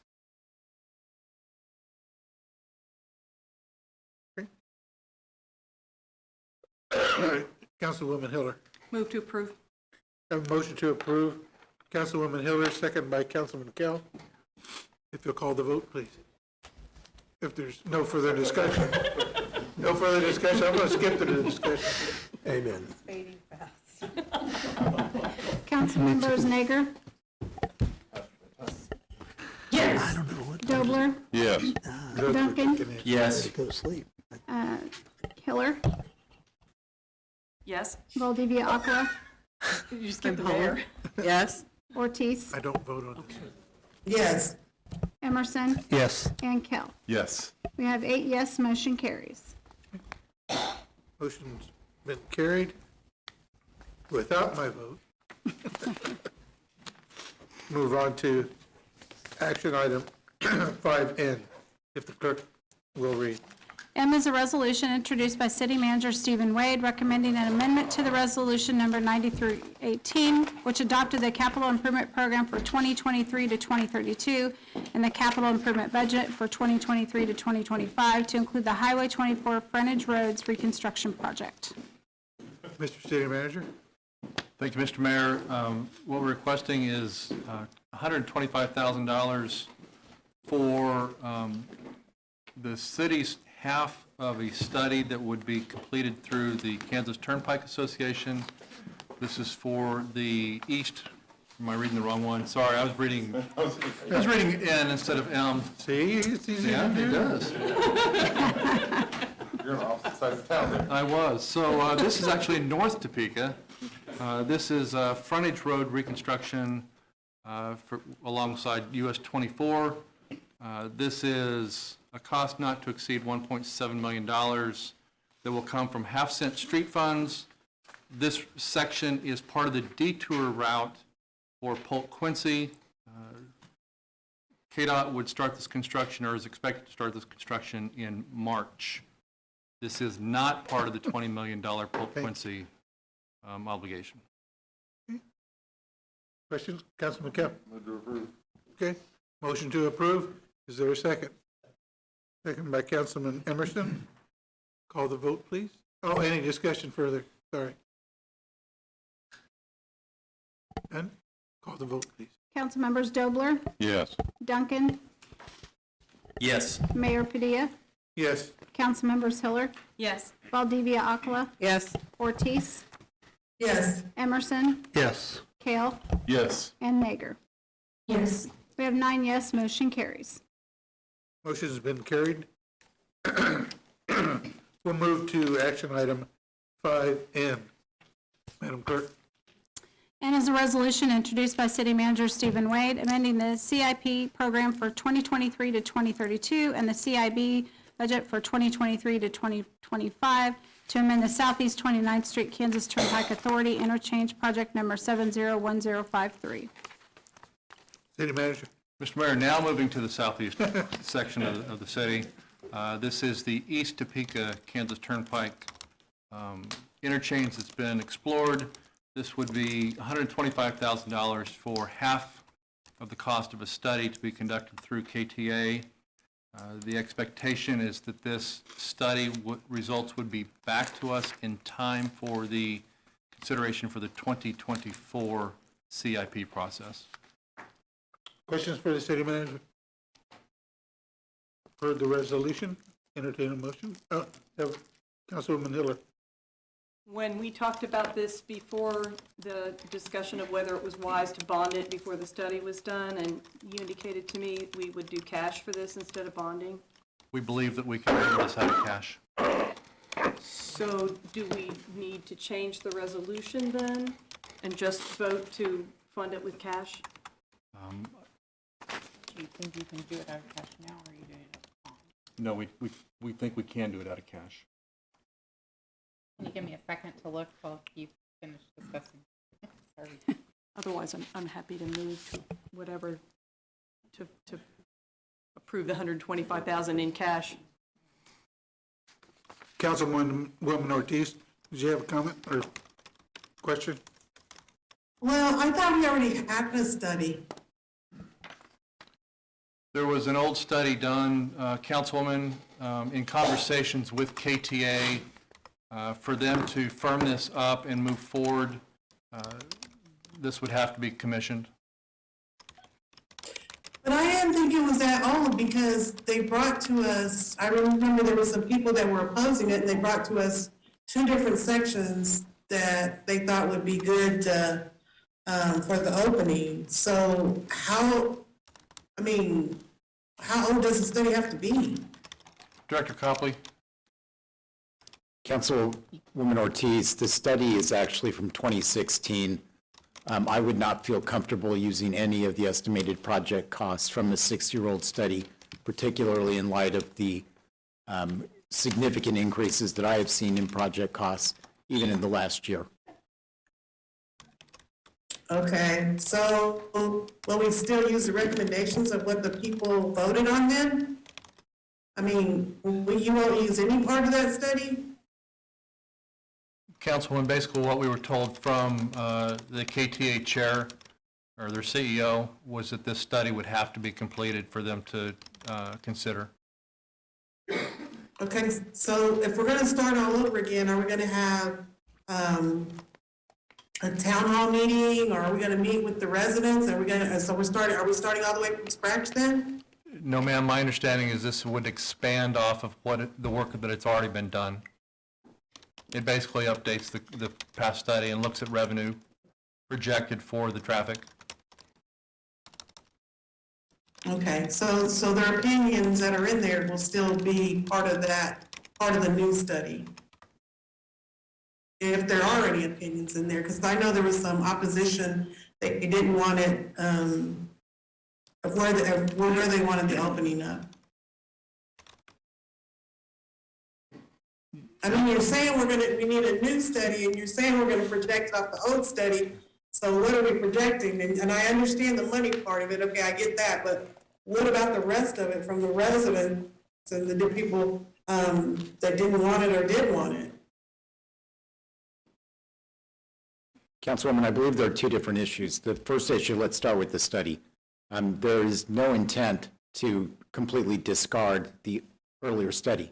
There have been significant increases in traffic flow on the 6 years that KTA wants to use its modeling in terms of being able to do revenue projections, as well as KTA has now moved to a much more sophisticated system for reading K-tags to be and license plates so that you don't have to have a toll station there that is populated by a person.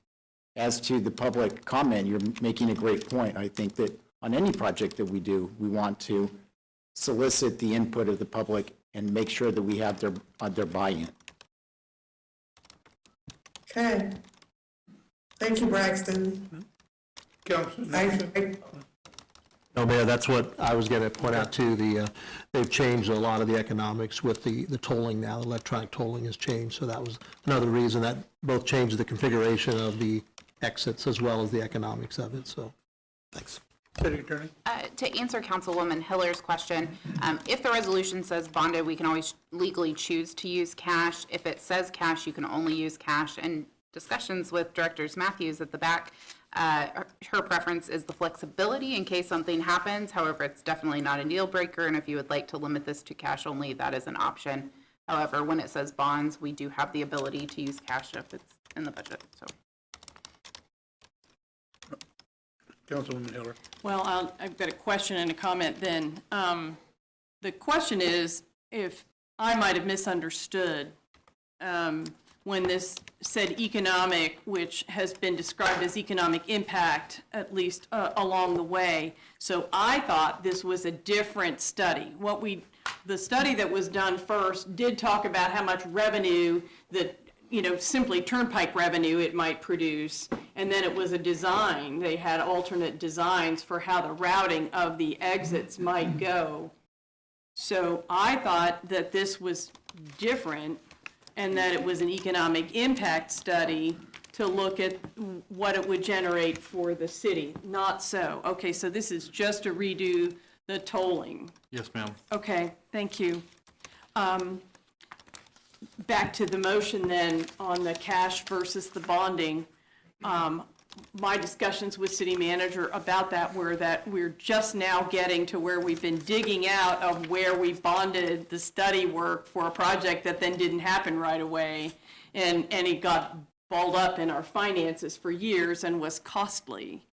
So my inclination is that we should just, apparently we're doing fine this year, so the city manager can simply be directed to find where those dollars would come from, because he's got the authority to move them, particularly with our support.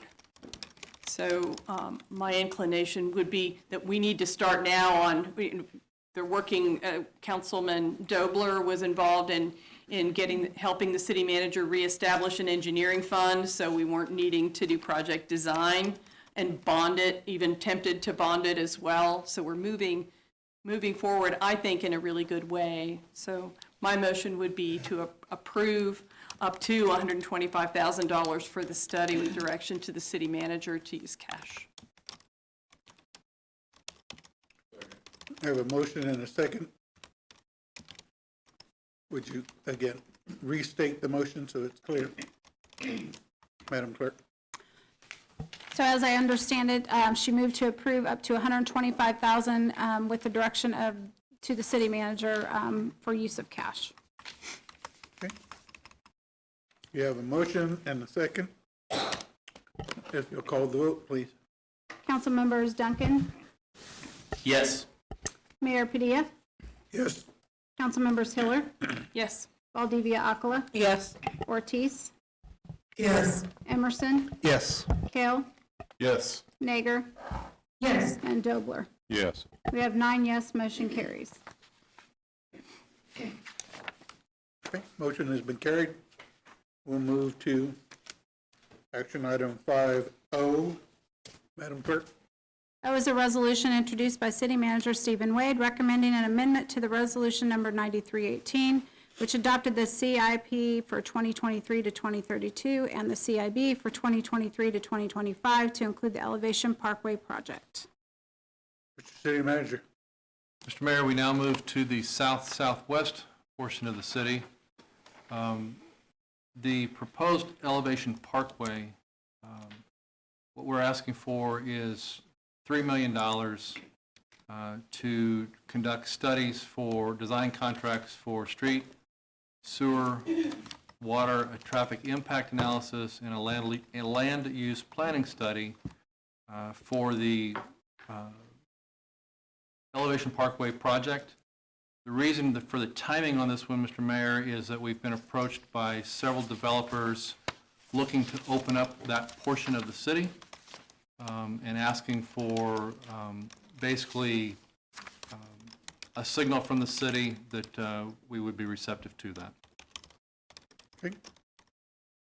Questions for the city manager? Councilwoman Ortiz? Same question, I thought we had a study. How old is that study? Much older than the KTA study. Your stuff said the last time we talked about it was 15. I believe Councilmember Dobler's saying 1997.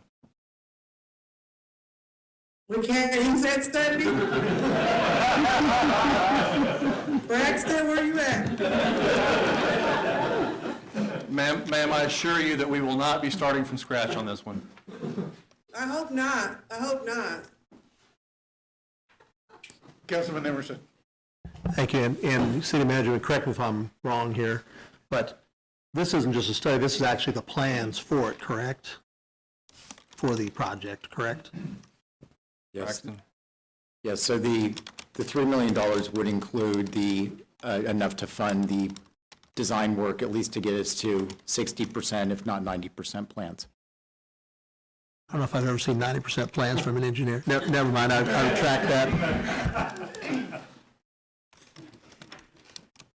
Further questions for the city manager? We've heard the resolution. The chair would entertain a motion. Motion to approve by Councilman Dobler. Seconded by Councilwoman Nager. If you call the vote, please. Mayor Padilla? Yes. Councilmembers Hiller? Yes. Valdivia Alcala? Yes. Ortiz? Yes. Emerson? Yes. Kale? Yes. Nager? Yes. Dobler? Yes. And Duncan. Yes. We have 9 yes, motion carries. Motion's been carried. We'll move to action item 5P. And we have 3 people signed up. Madam Clerk, would you read? P is a resolution introduced by the Public Infrastructure Committee amending the capital improvement program for 2023 to 2032 and the capital improvement budget for 2023 and 2025, resolution number 9318, to amend the municipal building and TPAC HVAC system repair and replacement project. Thank you. City Manager? Mr. Mayor, we now move to the building that we occupy currently. Again, this is an issue that's been debated for quite some time. We, at council's request, conducted a study, had a study commissioned to look at the HVAC systems for both sides of the building, both TPAC and City Hall. That request is in your, or that, those results are in your packet. Came back at roughly $22.1 million. 13.5 of that was the TPAC side. City Hall was $5.6 million of it. Municipal Court, $3 million. The Fitness Center, $400,000. When we presented to the Public Works and Infrastructure Committee a week and a half ago, the request was to consider condensing City Hall with Holiday. That initial work was done. There would be considerable work that would have to be done at Holiday to make that happen. And so I believe the recommendation coming out of PWI was for the $13.5 million of TPAC pending results of that analysis. PWI, we rated, the study rated systems from 1 being poor to 5 being best. The municipal court side and the fitness center both rated at 4s, I believe. And so the recommendation was not to proceed with those 2 items. Okay. Questions for City Manager? Deputy Mayor? Okay, so some clarifications. So the vote tonight moves the TPAC portion into the CIP, so that work can begin, correct?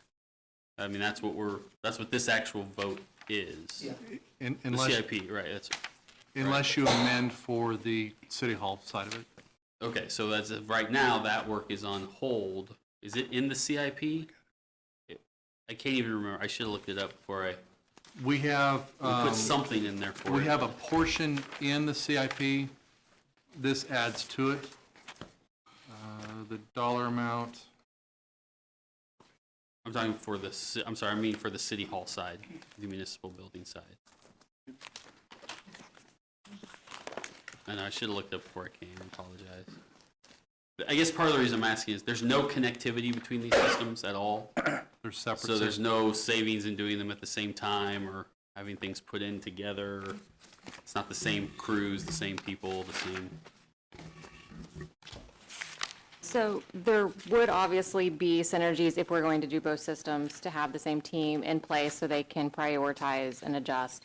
Item 1 on the TPAC side that was discussed, which is the hot water system, would support both sides of the building. So that is a system, because there are interconnectivities between the two, that would, in theory, if we move forward, the City Hall side also support that. Okay.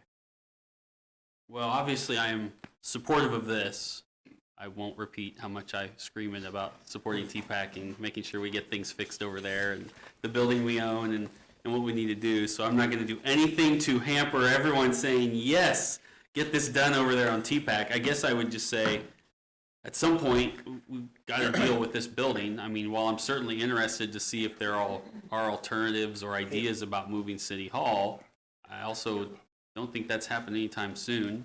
I know we have people who work in this building right now who we need to take care of and make sure that they are in a, I mean, you know, the best environment possible. And even if there was a scenario where we vacated this side of the building in some portion or part, whether we were going to try to sell it, renovate it into some kind of other use, I'm guessing we're going to all say, yes, that's great, but the HVAC still needs to be dealt with regardless of whoever a new tenant would be, and that's on the far end of that. So I support this. Please, let's support TPAC. They obviously need it, and it will help the whole building unit, but I would also just continue to support just getting it done over here and letting us move forward with this project too. So thank you. Before we have further comment from the governing body, I want to give the opportunity for those who have signed up for public comment to speak to this issue. We have Ashley Charest.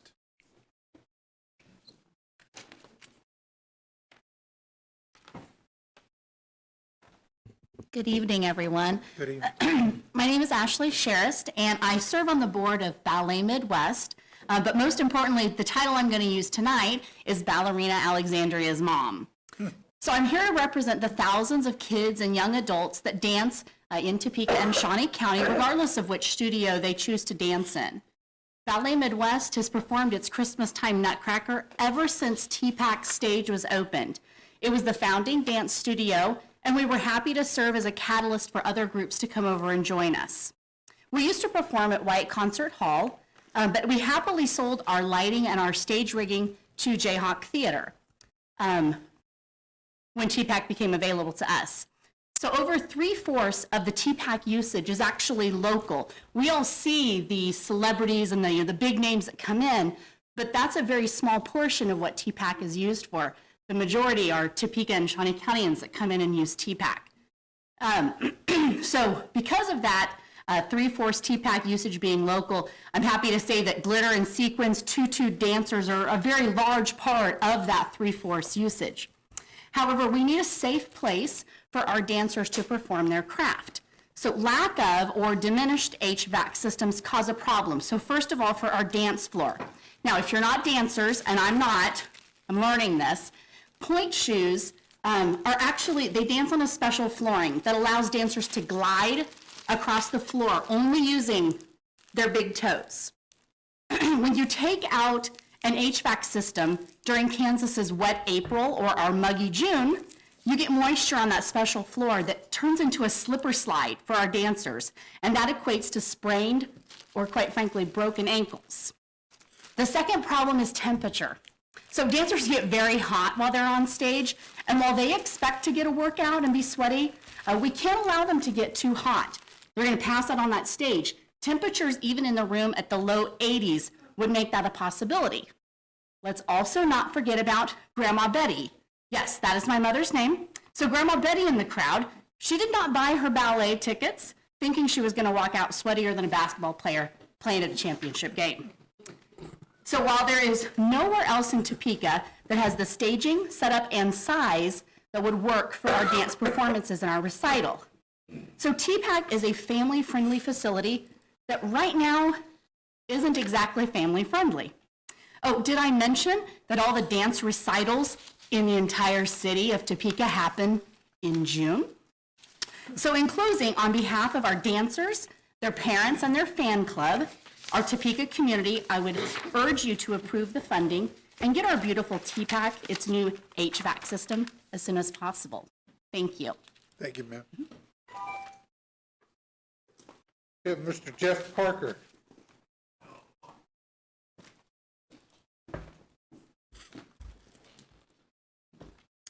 Thank you, Mayor Padilla, Council. Man, you guys are busy tonight. I'll try to keep this really quick. I'm Jeff Parker. I'm the current president of the Board of Trustees for TPAC. And we've got a number of our TPAC board that are here with me tonight. Our city has some really great momentum going right now. In my adult life as a Topekan, this is one of the more exciting times. I mean, we've got some really vibrant stuff going downtown, and I think it's just an exciting time to be a Topekan. And we've had a strong arts and cultural core here in Topeka, and TPAC is really at the center of it, and the downtown district here. So we're community focused with with diverse programming, and we've served Topeka and the surrounding communities. Many don't realize how busy TPAC is. So post-pandemic numbers, we haven't reached pre-pandemic numbers, but I mean, looking at 2021 and 2022,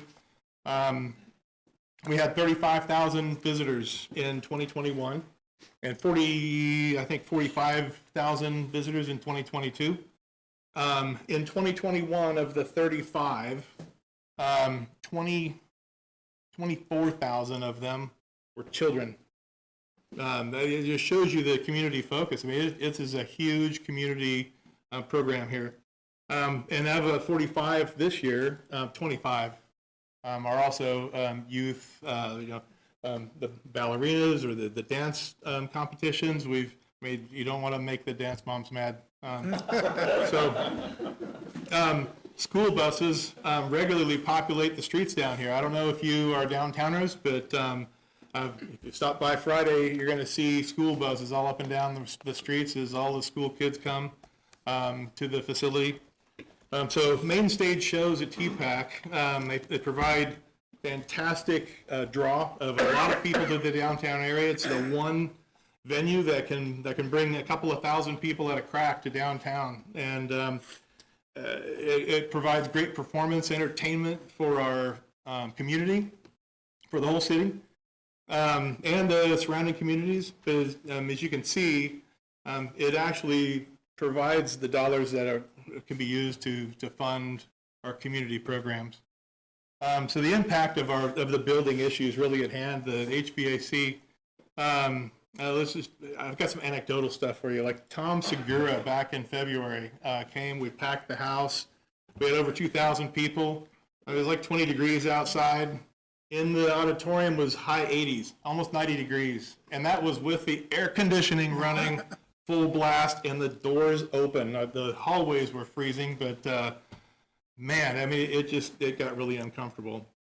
I think even here recently, we had the Cirque Musica show this last weekend, and it got uncomfortably warm, and we had the doors open and the air conditioner cranked. But we really need some help. Even in the basement, the air is musty, mildewy, humid. We can't control it, and we've got some community programs that do concerts down there that we've lost people that don't come any longer because of respiratory problems that happen as a result. So what if we don't do this? I mean, if you look at not doing this, it's it's kind of a bleak look. I think this is something that needs to be done, it has to be done. We don't want to lose our crown jewel here. So in conclusion, please help us save the building and launch us into for future generations. Thank you so much. Thank you, sir. We have Mr. Roger McKinley.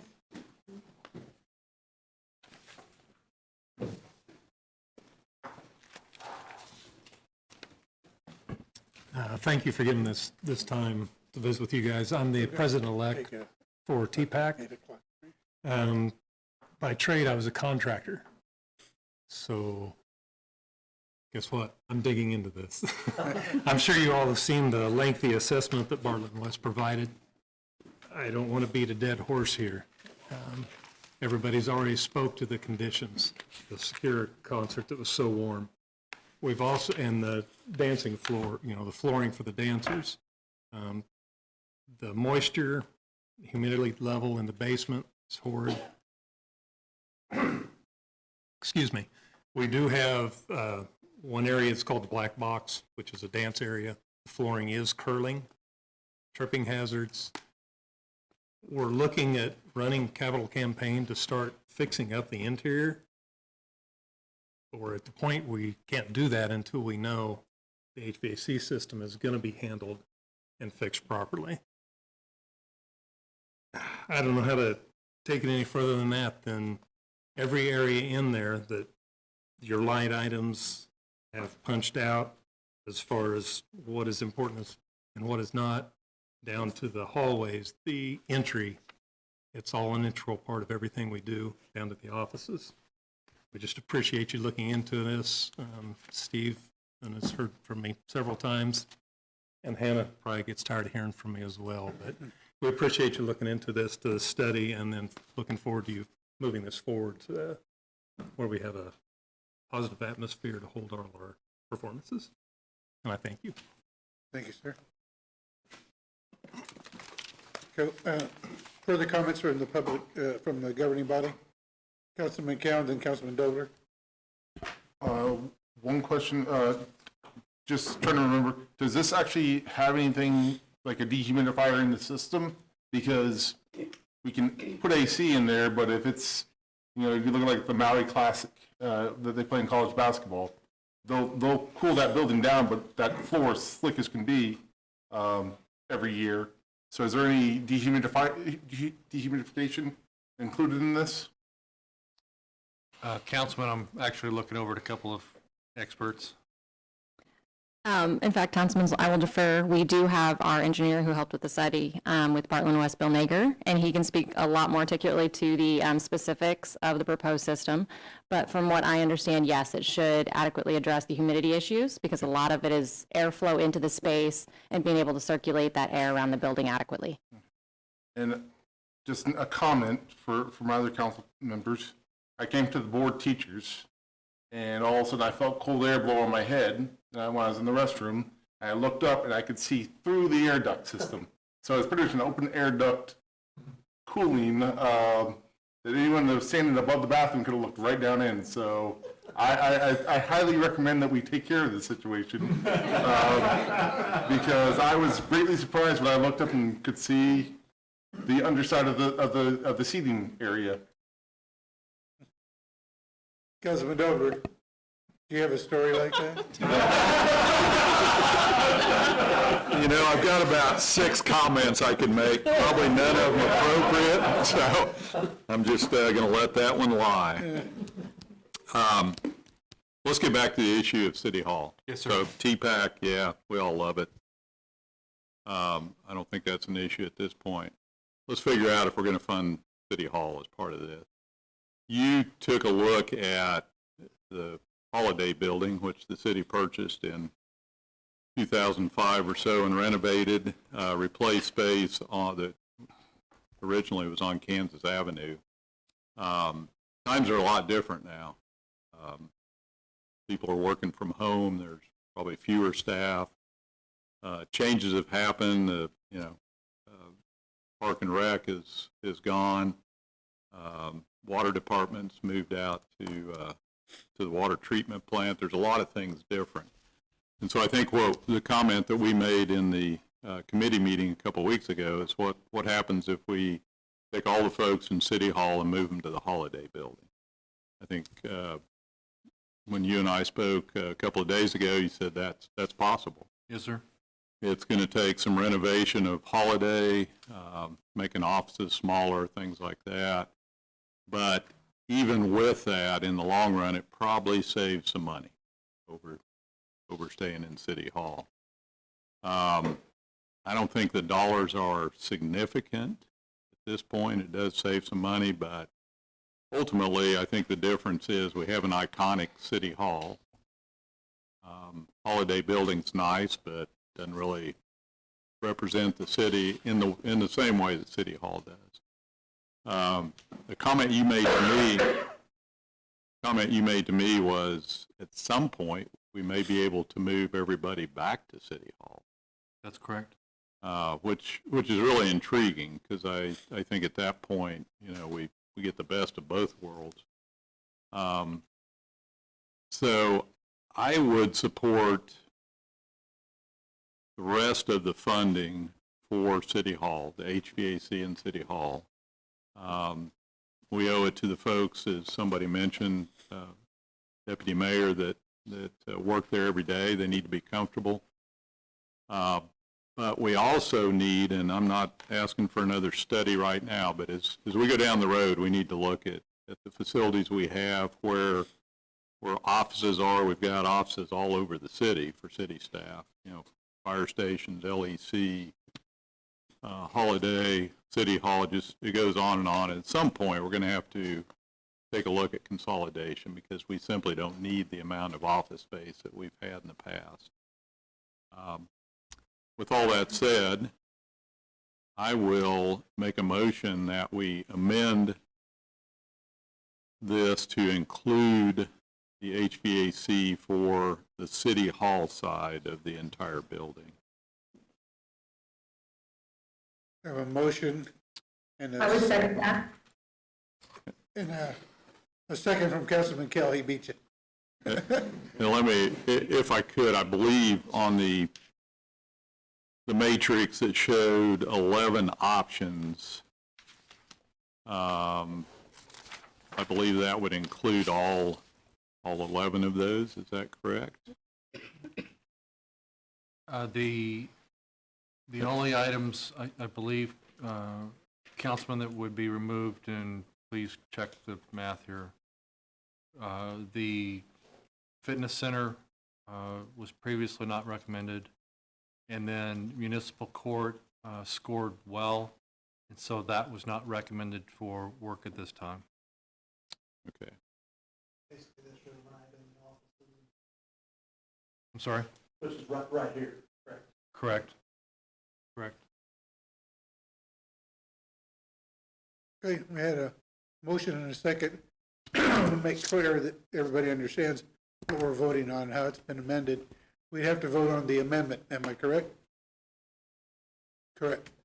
Would you state the amendment, please? Councilmember Dobler moved to amend the resolution to include HVAC for City Hall side and include all 11 options that are listed out. And that amount total would then be what, 22.1? I don't think so. No, sir. I don't think so. No, sir. I just want to make sure. It wouldn't include 11? Hang on a quick second. If I might, could we get clarification on what the original items were that are in the existing motion, and then we will add the items that we need to off exhibit, whatever this is. Page 3. Yes, sir. The original motion that was presented by PWI included options 2 through 6, and that included the TPAC system. The items, as City Manager Wade stated, that were excluded were items 7 for the fitness center, and then 8 through 10 that essentially covered this side of the building with municipal court and council chambers. 11 are potential code-related improvements that were not discussed in depth at that time. And option 1 includes City Hall. So the new amendment, as I understand it, would be 1 through 6 as part of the proposal. Yeah, so I think the amendment would actually add item 1 from page 3 to the existing resolution. Yes, sir. Any questions about the amendment? City Manager? Mr. Mayor, I do believe that brings the total to $19.2 million. We have $5 million currently in the published 23 CIP. Okay. Councilman Kell? My only concern is I understand that, we kind of think things are good here, but what it is in 5 years, are we going to have to go through all this again? So it's like if we're tearing it open, let's do everything that needs to be done, rather than doing it and then have to come back in 5 years and possibly do it again in areas that could have been taken care of the first time around. Councilman, City Manager, can you speak to that? That when you said that this area here rated well, correctly? So what's the anticipation that that condition will maintain? To answer Councilman Kell's. I think, Mr. Mayor, Councilman Kell, of course, any HVAC system has a life expectancy on it. At some point in time, those will have to be replaced if we were to maintain occupancy. And so I don't know that we have a life expectancy on those. My only concern is the only difference is about $3 million. But if you go, let's say, kick the rest of this down the road for 5 years, that $3 million might be coming anywhere from $5 to $10 million difference. So that's where I said, like I said, if we're doing a large amount, I don't see, almost like letting things sit that might need repairing in a few years. Just kind of like I said before, like that deferred maintenance. If we're going to do this large amount of work, let's knock everything out that we can, just to kind of knock, seal it in and get everything working 100%.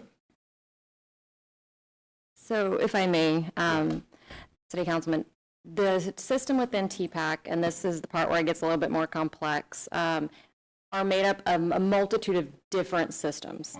So the pieces and the components that are on this side, well, in terms of the priority level and how we've rated the total need, it's a newer units. They have a little bit longer lifespan in terms of when we're going to have to replace them on their cycle.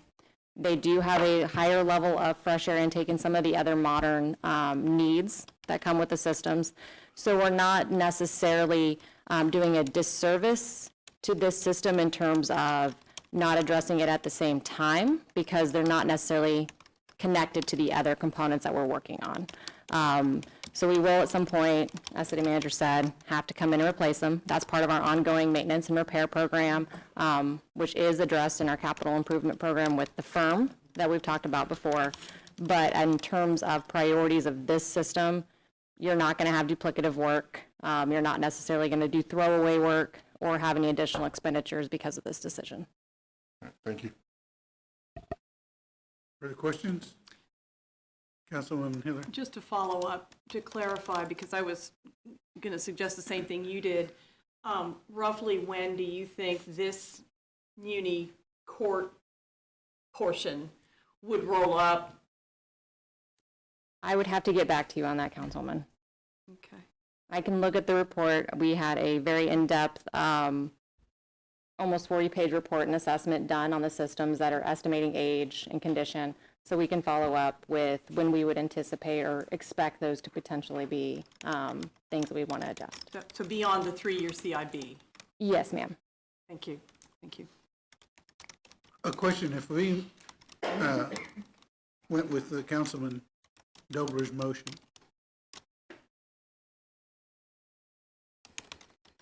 could we either withdraw and make the motion so that it would be up to it, so that if in fact this portion of the building needed that updating on HVAC, that we would have the authorization, but not necessarily have to spend it.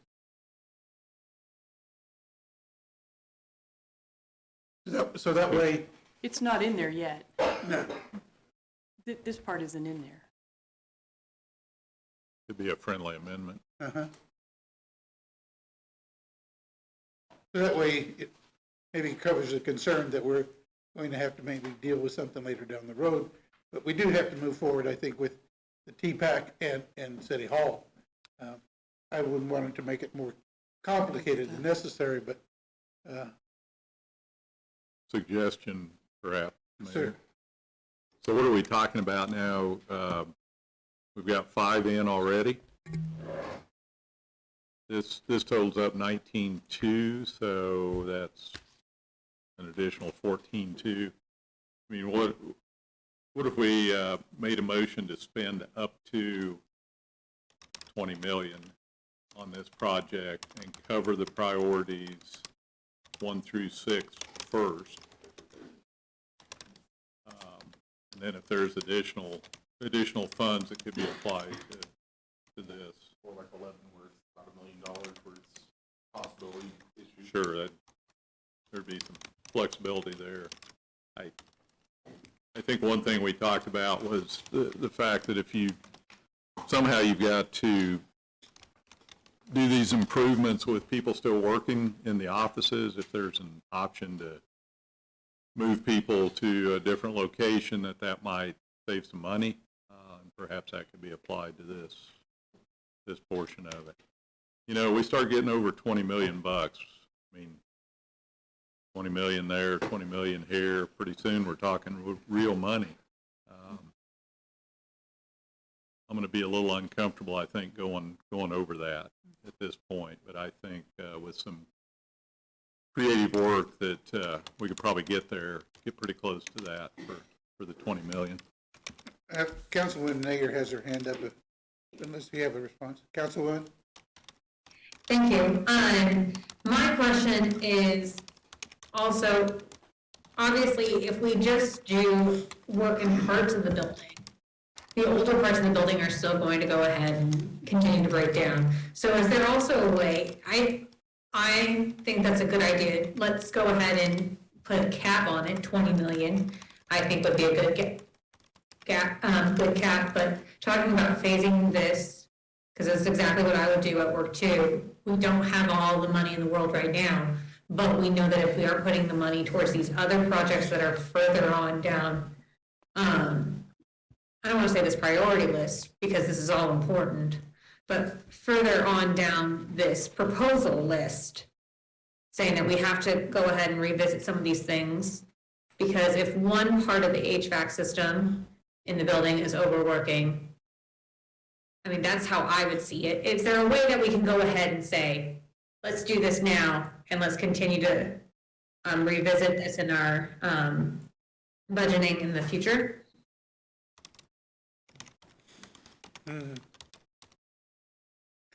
Councilwoman Hiller? Well, I was prepared to support a motion that included the TPAC. Good question. I'm sorry? That was my question. I thought somebody was going to answer it. I don't have it. City Manager, did you hear the question? I'm sorry, Councilwoman, I missed the question, I apologize. Is there, go ahead. Can we phase the work that is going to be done?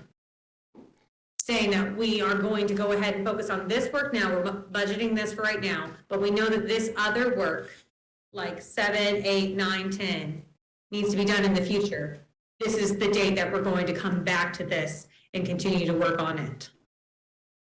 Yes, ma'am. And so if I'm understanding your question, looking at item 7 forward, we would actually go through at least one CIP process, if not 2, before we could get to those anyway. And so to Councilmember Dobler's aspect, if you did the $20 million, that would allow us to progress. And if the decision was to append, we would actually be able to do that as part of a normal CIP process, if that answers your question. it does help. And then it's gonna keep this as part of our regular conversation in the next few years with the CIP. Yes, ma'am. Okay, thank you. Yes, ma'am. Sorry about that. Councilwoman Hiller. That's okay. I was prepared to support the 13.5 for TPAC plus the 5.7 for City Hall plus the 2.5 for municipal court. I particularly, that leaves out the number 7 or whatever it is. I appreciated the comments from PWI. I really think we do need to look at the cost effectiveness of sustaining a fitness center, especially if we need $400,000 to do the HVAC on it. We've got time between now and when the CIP comes up this spring to do that. And then if staff really feels like we don't need to, I appreciated on the parking garages because it was year 1, year 2, year 3, year 4, we lined it all up, we voted for the whole thing. But if the staff really feels that the muni court part, the 2.5, doesn't need to be in this immediate 3 years, I'm comfortable with Councilman Dobler's amendment as it is to just add the 5.7 for City Hall. We've got those 2 discrete projects as defined in the study done, and then go from there myself. Let's revisit his amendment then, to make sure that we're voting on it correctly before we move forward. Would you repeat, please? Yep. So, motion by Dobler, seconded by Kell, and it's moved to amend the resolution to include HVAC for the City Hall side, which is item number 1. Let's call the vote for the amendment. Okay, council members Hiller, Yes. Valdivia Akala, Yes. Ortiz, Yes. Emerson, Yes. Kell, Yes. Nager, Yes. Dobler, Yes. Duncan, Yes. and Mayor Padilla. Yes. We have 9 yes, amendment carries. Mayor. Deputy Mayor. I just want to make a side comment off of what Councilmember Hiller said. I'd like to point out that at some point, as we look at that fitness center, I'm pretty sure we could buy all 1,200 employees of this city a membership to Planet Fitness in 2 years with $400,000. I mean, I think those are the options we need to look at as we look at that fitness center. Not taking away something, but adding it differently.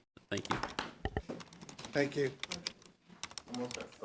We are getting close to the end, but not quite there. Typically, we take, We need to vote on the ordinance. we have to vote on the amendment, will we, on the motion, yeah. Approve the resolution as amended. Okay. Now we'll vote on the resolution as amended. Yes, we need a You call the motion. vote. Correct, If you call the roll- and I'll just add the Vote to approve? clarification.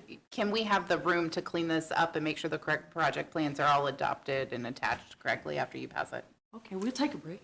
Okay. Okay. No, I just mean after you, if you give me Scrivener's permission to make sure everything's clean, based off what you've made motions on the fly afterwards.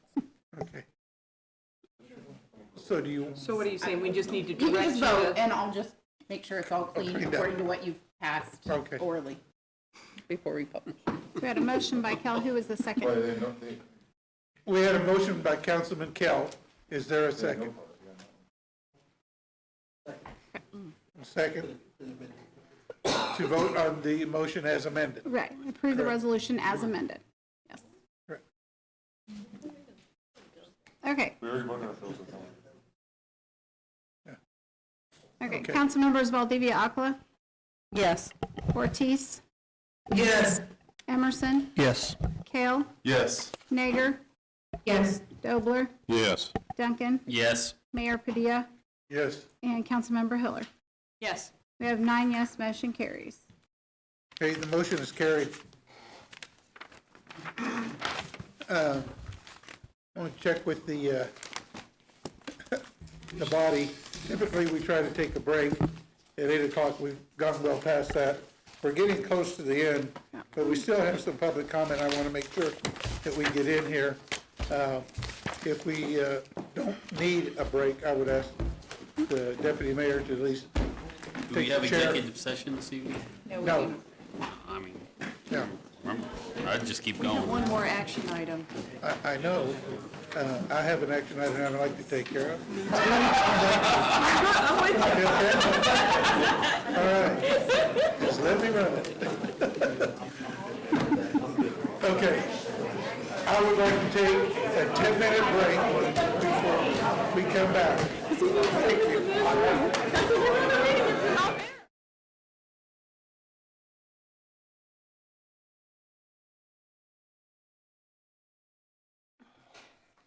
Okay, we're back from our recess, and we have another action item to address is action item 5Q, if the clerk would read.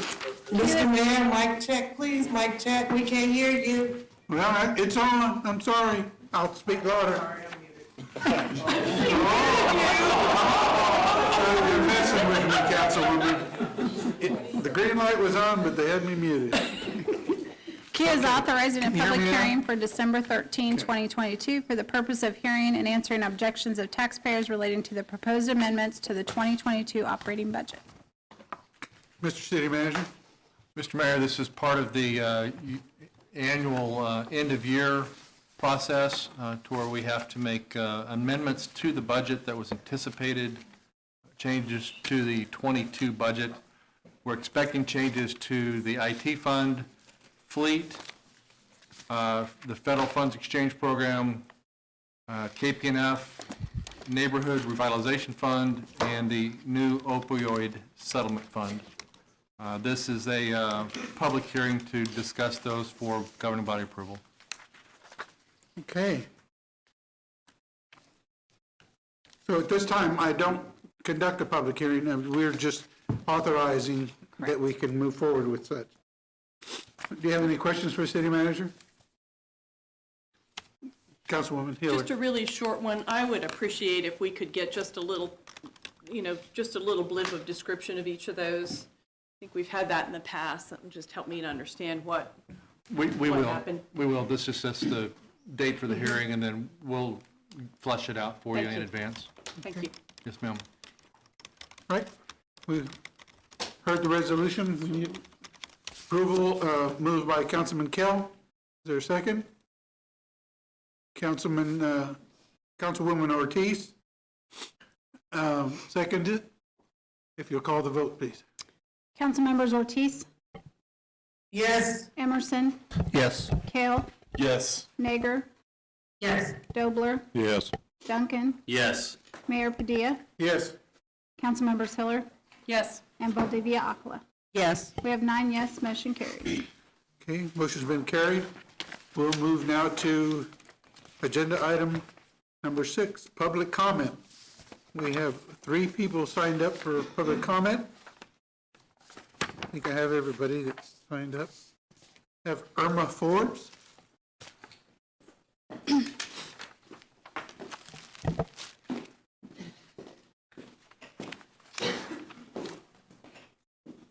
Thank you very much. My name is Irma Forbes. I'm here on behalf of Gil Carter Initiative. I'd like to give my gratitude to the council for awarding us one of the grants. However, I'm a little disappointed that we didn't get the other one, which dealt with childhood obesity. And I'm not blaming the council. Maybe I did not convey explicitly the importance of childhood obesity and the havoc it makes on children, which leads into adulthood. So maybe next time or another more opportune moment, I could present my position to the council and we could find a solution or attack the childhood obesity situation. I have one concern also, the concern of visibility, because I noticed on the website that all the narratives for the grants were published, and I do have a concern about that. I'm not an attorney, I'm a registered nurse, but quite a few people expressed a concern also in that it took a lot of work to gather the necessary information to do the grants. And I have experienced personally that in presenting or exposing all the narratives for the program, that it could be copied and paste and used elsewhere. I personally have had that experience.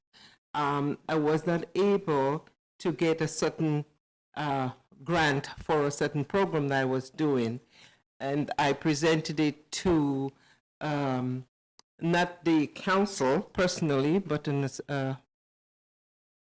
a body that represent the city.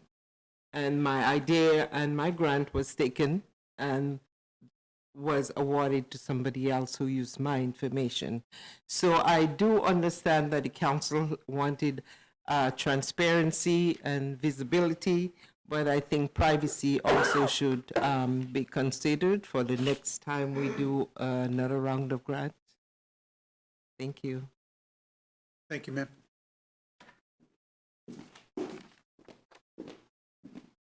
And we have Marijo Mastroianni. Mary Jo. Marie, how do you pronounce it? Mary Jo. Mary Jo. Okay, they ran up together here. Well, it is one word. Okay. It is, yeah. It is one word. Mary Jo, would you please come up, please? Like you said, it's Mary Jo Mastriani. Yeah. Thanks for having me. I'm freezing. God, normally at this time I'm in my pajamas and under my electric blanket. Anyway, thanks for having me. I'm talking about two different things, but they do intertwine with each other. 2 years ago, I live on Villa West, which is, it goes between 25th and 29th, and it's 1 block west of Wanamaker. And between 25th and 29th, there are so many apartments, and a lot of people cross the street, and I tried to get a flashing light to cross the street put in, but 2 years ago. But they said, no, you don't need it. You know, you can go, people can go to the one on Wanamaker, and use that. And then, I don't know if you remember, it was in October, 2 people crossed the street on 29th at Villa West and were hit by a car. There wasn't a blinking light. They crossed the street and were hit by a car there at 29th and Villa West.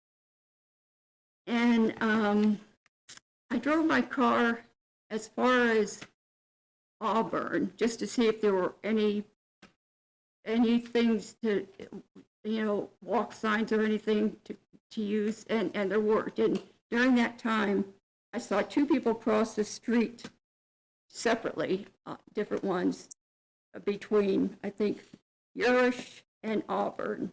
I felt like stopping my car both times and saying, "Hey, you're not allowed to cross the street. You've got to go back to Wanamaker at 29th." But anyway, there aren't any flashing lights or anything to cross the street. But anyway, also at 29th and Villa West, that street is so busy. I think they really need to put a signal up there anyway. But I mean a traffic signal. I don't know what entails, but there's. I face 29th, so I see traffic there all the time, and cars from 25th to 29th, they'll zoom up and down that street, and I'll see cars when they turn left on 29th, they'll screech right in front of cars going west on 29th, and practically get hit. Cars honk at them all the time, and and the other thing I was talking about was there's on Villa West from 25th to 29th, cars are constantly racing. They don't have mufflers. There's so much noise with cars racing back and forth. Just all this, and I called some cops there and said I needed to talk to them, or they need to come to this area more often, and I wanted to talk to them, and they said, well, we don't have time to talk to you. We can just talk to you over the phone. And then in the last week, as you know, there was a stabbing there, a fatal stabbing there on 29th and Villa West. There was a shooting there, and one person got killed. And then the other night, a woman stabbed. There was a woman that stabbed her boyfriend or something. So I'm just saying something needs to be done there. Ma'am, would you like more time? Your time has expired. Okay. But would you like some more time? We can give you more time. Well, I was just trying to say, I think. Would you like another minute or two? Okay. Okay. Yeah, I'm just saying, I think We need to vote on it. Sorry, it's a procedure thing. Okay? Okay, moved and seconded. All in favor, say aye. Aye. Okay. 2 more minutes. Okay, thank you. Okay. But I'm just saying, I think they either need to, I think the police need to go down that area more. I think they think, well, since it's just a side street, we don't need to go around that area much. But I think they also need to, between 25th and 29th on Villa West, they need to put either some speed bumps or mainly on the 29th and Villa West. I think they maybe need to consider a traffic light.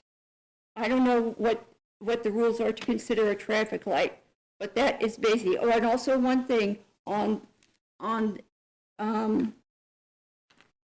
the south side, they have since it's going uphill the sidewalk, they have this rail you can hold on to, and if you're driving,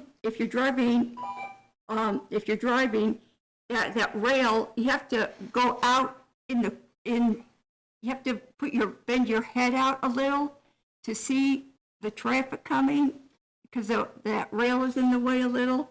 But anyway, I think that definitely needs a traffic light there.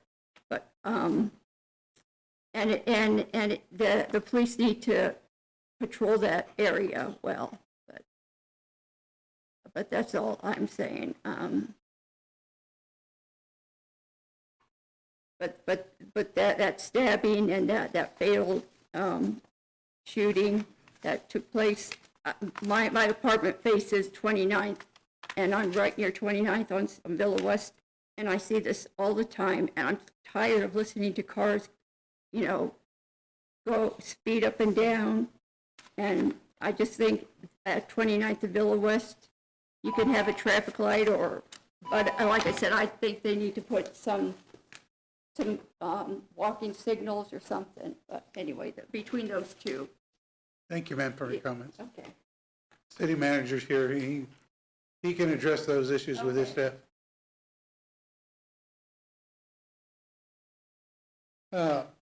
Mr. Lazone Grace.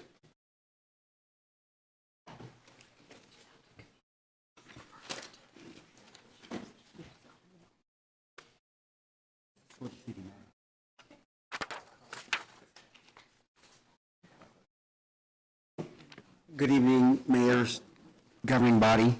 Thank you for the time to speak. Probably my miscommunication, I wanted to speak during the ARPA thing, but I didn't make the list, so I'm just going to go quickly through here.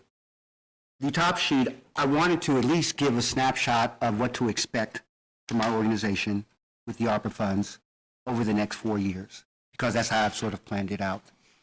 I've been coming to this podium here for 29 years, 6 months. And so I'm not new to this podium or this microphone or to the things that I speak to or the things that I've tried to get pushed forward. And this opportunity here is really going to allow me to knock out a lot of things that I have considered unfinished business. So on the sheet there, I was giving what I expect for us to be doing out at the Gil Carter Initiative through our ARPA grant. Some of the things that are foundational through the digital equity portion has already been taken care of. I appreciate the support of the Community Resource Council and their ARPA grant, because that is going to also add into our project on putting a computer lab in a neighborhood that has high school students that need something in that neighborhood, parents in those townhomes that are going to have opportunity in that neighborhood. And this is our commitment. I'm looking to January 1st, 2027 on when we have everything in place, because that's really the length and the term of these funds here. There's nothing that I can do for just 1 year or two. This is something that is longevity. There was a couple of times mentioned that, these are once-in-a-lifetime funds, and these funds came around at once in this lifetime, but not really once in a lifetime. This might have been a good practice, because the infrastructure bill and human infrastructure is an emphasis in the infrastructure bill that is not just buildings, roads, bridges, internet, EV stations. I think that you'll probably find yourself back here again, because some of the things that can be funded, allowable expenses, are going to be things that some of the people may not have gotten funded for. And so there may be another round for them, to provide them the type of support that they will need from that there. I am always involved with the FCC and the Treasury and the policy advisors that I can get in contact with, because I really want to know, not just for my own information, but I believe that organizations and entities in the community really should be helped and educated on these monies that are available. There was the governor's $1 billion spark funds. There is $374 million that is going to be left available, that's going to be let again. So the organizations that didn't get funding here, there's going to be another opportunity. And so between the city and the state infrastructure bill, the state ARPA funds, and the state also has some ARPA funds called capital project funds, there's other opportunities that organizations are going to be able to apply for.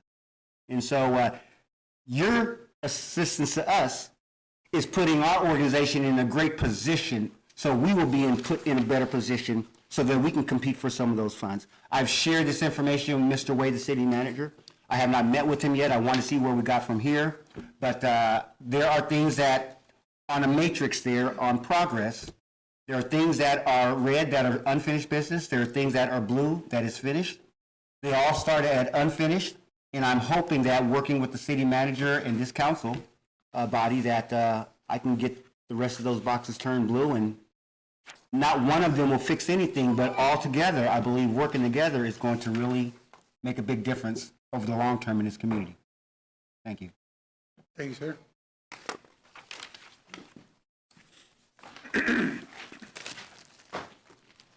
Have anyone else signed up for public comment?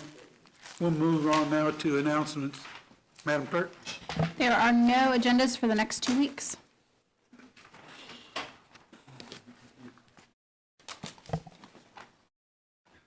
Nothing?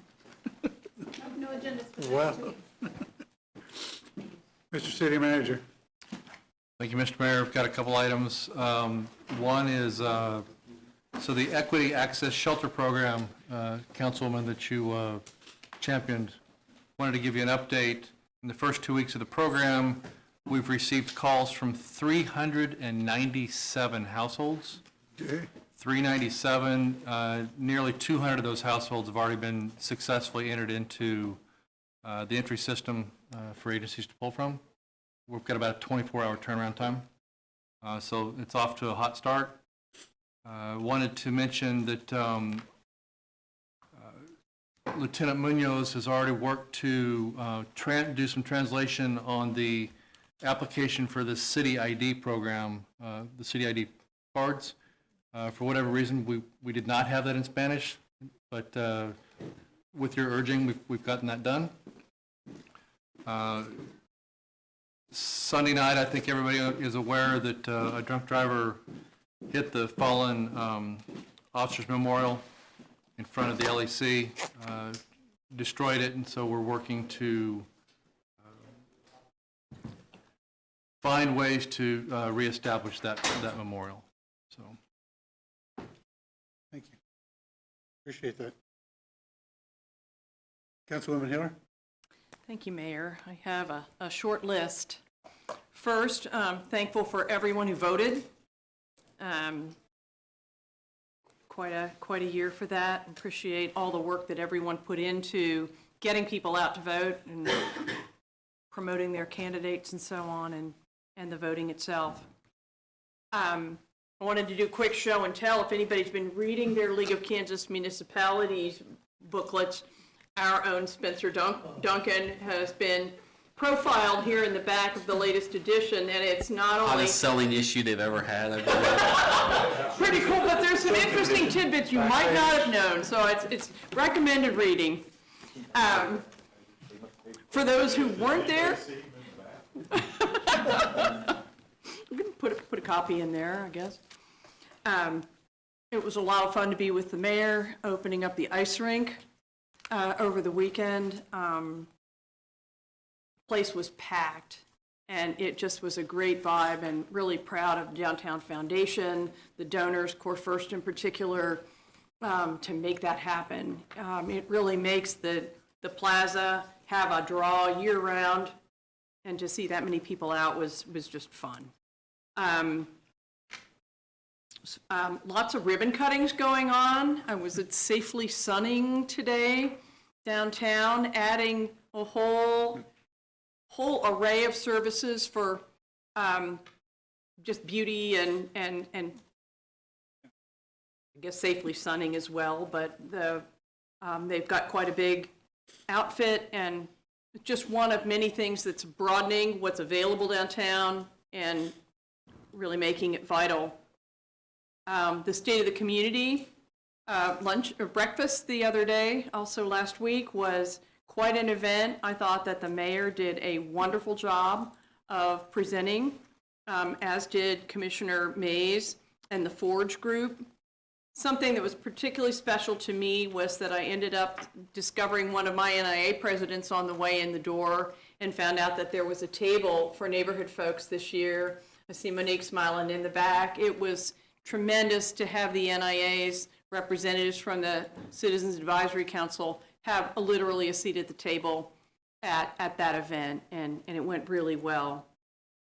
20 Under 40 was last Thursday as well, and that was quite an event honoring quite a diverse array of truly capable young people that are moving along in Topeka.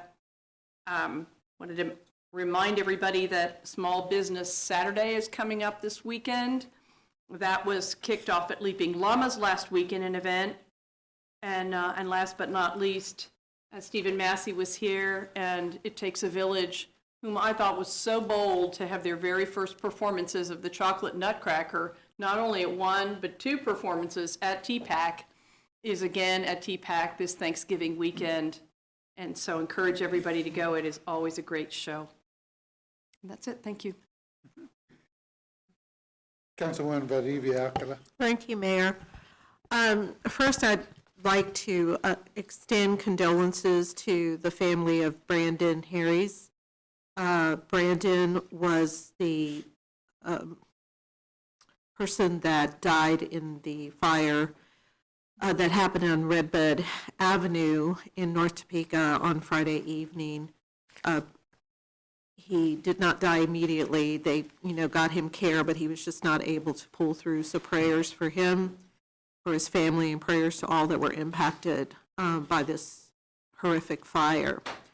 Also, to let people know, this coming Monday, which is the 21st, in Oakland at CRC Lundgren, which is 1020 Northeast Forest, we will be baking more hot, fresh green tomato bread. And we did this intentionally right before Thanksgiving. So I made a mistake and I did not get the phone number for Lundgren. But if you look up the Lundgren School phone number, call on Monday after 10 a.m. if you would like to pick up a free mini loaf. So we've made over 100 loaves so far that we were able to give out to community, and we're hoping that we can make that much more on Monday. So give CRC, it's the old Lundgren School at 1020 Northeast Forest. And thank you, sir. The number is 785-235-7110. and you just ask them if we're giving out the bread, if it's out the oven yet, and if so, you can get yourself a loaf or two.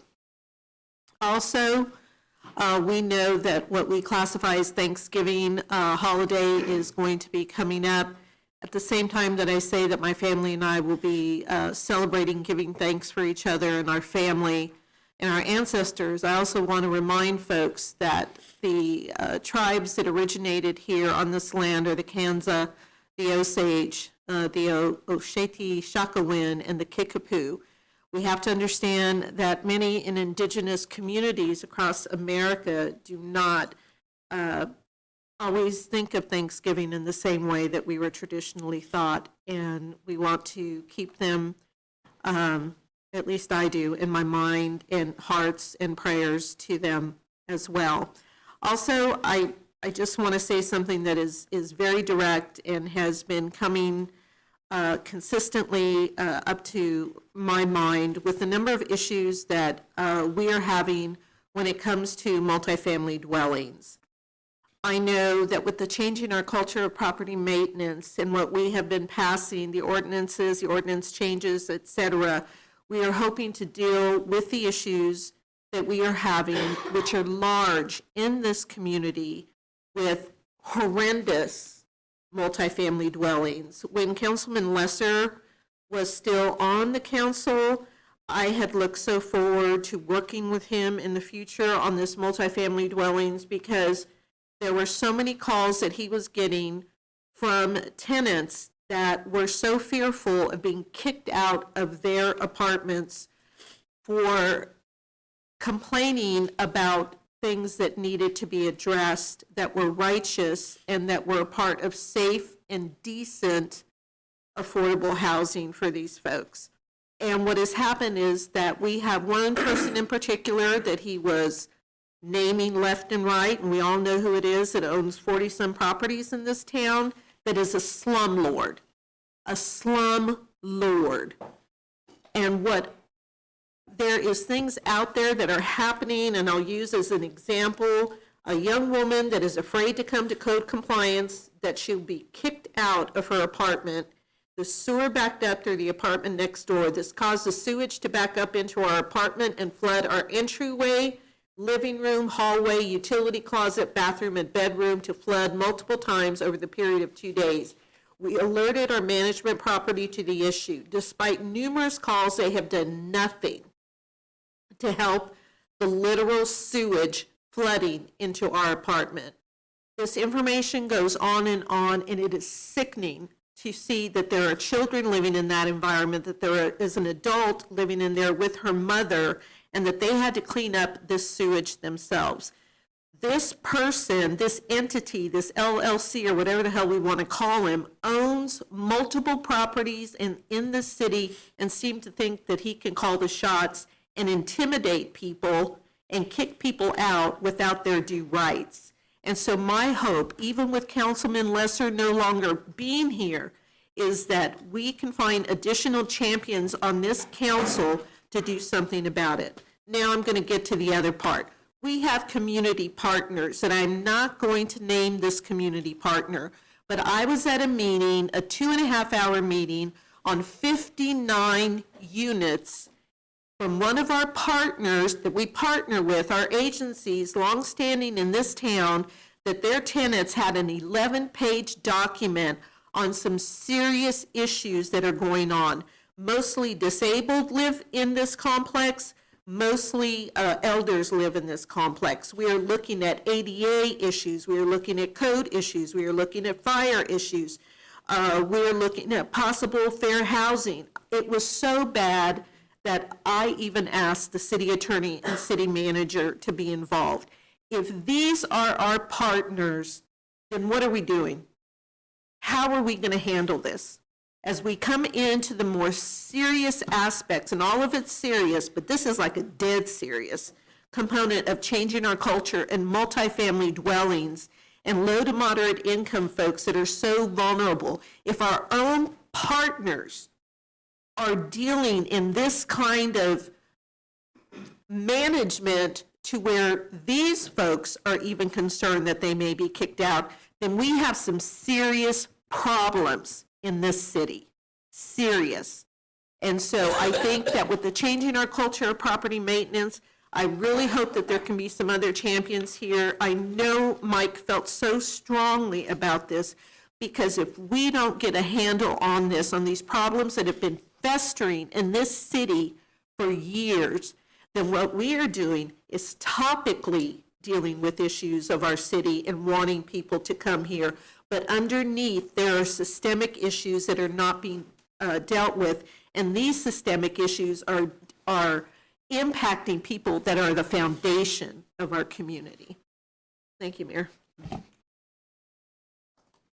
Councilwoman Ortiz? Nothing? Okay. Councilman Emerson? Just two things, Mayor.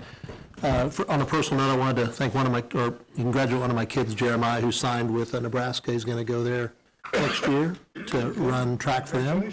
Yeah, it was a great thing. And second, I just wanted to wish everyone in District 4 and the city of Topeka as well happy Thanksgiving. Be careful out there. Yes, sir. Councilman Carroll? Okay, speaking of Thanksgiving, I know Chief Phil's probably want to hear this one. Please watch your turkey fires that you have going on with your oil deep frying turkeys. You see videos every year of these fireballs, so please be careful, follow your instructions and directions. And then another thing on Thanksgiving is, and just all the holidays coming up for whatever you celebrate, think of the people that are family members, friends, neighbors that don't have anywhere to go. I experienced this when I was in the Navy, and then I also had people that adopted me and had me come to their house when I was in the Navy. And that was a great feeling when you had someone wanting you to be around in that situation. And I even had recently, a couple of years ago, had to spend Thanksgiving by myself because my wife and one daughter were at the hospital and the other daughter was in the in-laws. So it turned out to be a spam Thanksgiving for me. But it can be very depressing and sad when you're stuck in that situation. So make sure you look out for others and help them out and make their day by inviting them over, or even just taking a plate over to them and letting them know that they're recognized throughout these next couple weeks and months. Thank you. Councilwoman Nager? Thank you, Mr. Mayor. Just everyone have a safe and happy, meaningful Thanksgiving. Thank you. Councilman Dover? Councilman Kell, you started out your statement there, and I had this vision of turkeys running around on fire. So I'm glad you clarified. We're talking already dead turkeys that you're cooking, right? Got it. Thank you. Nothing further, man. Do I dare, Deputy Mayor? You kicked all over the place tonight. Thank you, Mayor. Just a couple quick things. First of all, the cold is here. It's settling in. Check on your neighbors, make sure that they've got everything they need and can stay warm, and that they're taken care of, because this cold is not going away now. The Thanksgiving dinner is back for the first time in a couple of years in person. They'll also be doing home delivery again, but it's nice to have that back. You can get more information at communitythanksgiving.org, or if you want to volunteer, reach out to the Rescue Mission. They're helping coordinate that. And they'll get you a volunteer. They still need them, and they'll gladly take you next week if you want to help. TPAC this weekend, Friday, Saturday, Sunday, is also the Gingerbread Home for the Holidays, the annual fundraising event they do.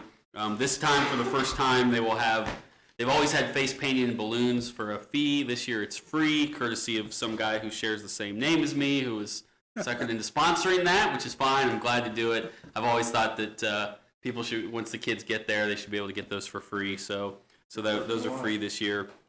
The last thing is, time is running out for the privilege of sitting next to me every Tuesday at these meetings, right here in this, to my right.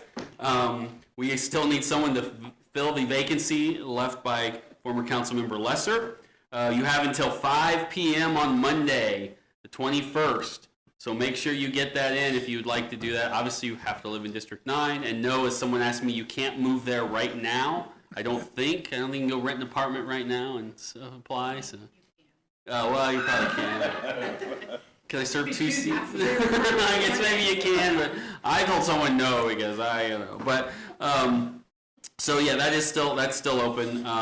Just come down to City Hall, get the application. But to my colleagues, you also have a responsibility in this, and that you have to submit a question by that same deadline to the city clerk that will be asked of those individuals in person. I will send out a reminder email to you. If you do not submit a question, I get to submit one on your behalf. You will have to ask it in public, and I will make it as embarrassing as humanly possible. So there's your motivation to get your question into the city clerk by Monday at 5 o'clock for those individuals. That is all, Mayor. Thank you. Thank you very much. I thought when you were talking to is about a responsibility to provide that question. Beyond that, I think we also have a responsibility. If we have no qualified people who live in that district, who have given some thought to taking a seat on this council, to encourage them if you believe they will be helpful for us in our endeavors. So recruit where you can. I try to do that all the time because I think sometimes that's all it takes is for somebody to ask you to serve and given that chance. So I appreciate all the work that's been done.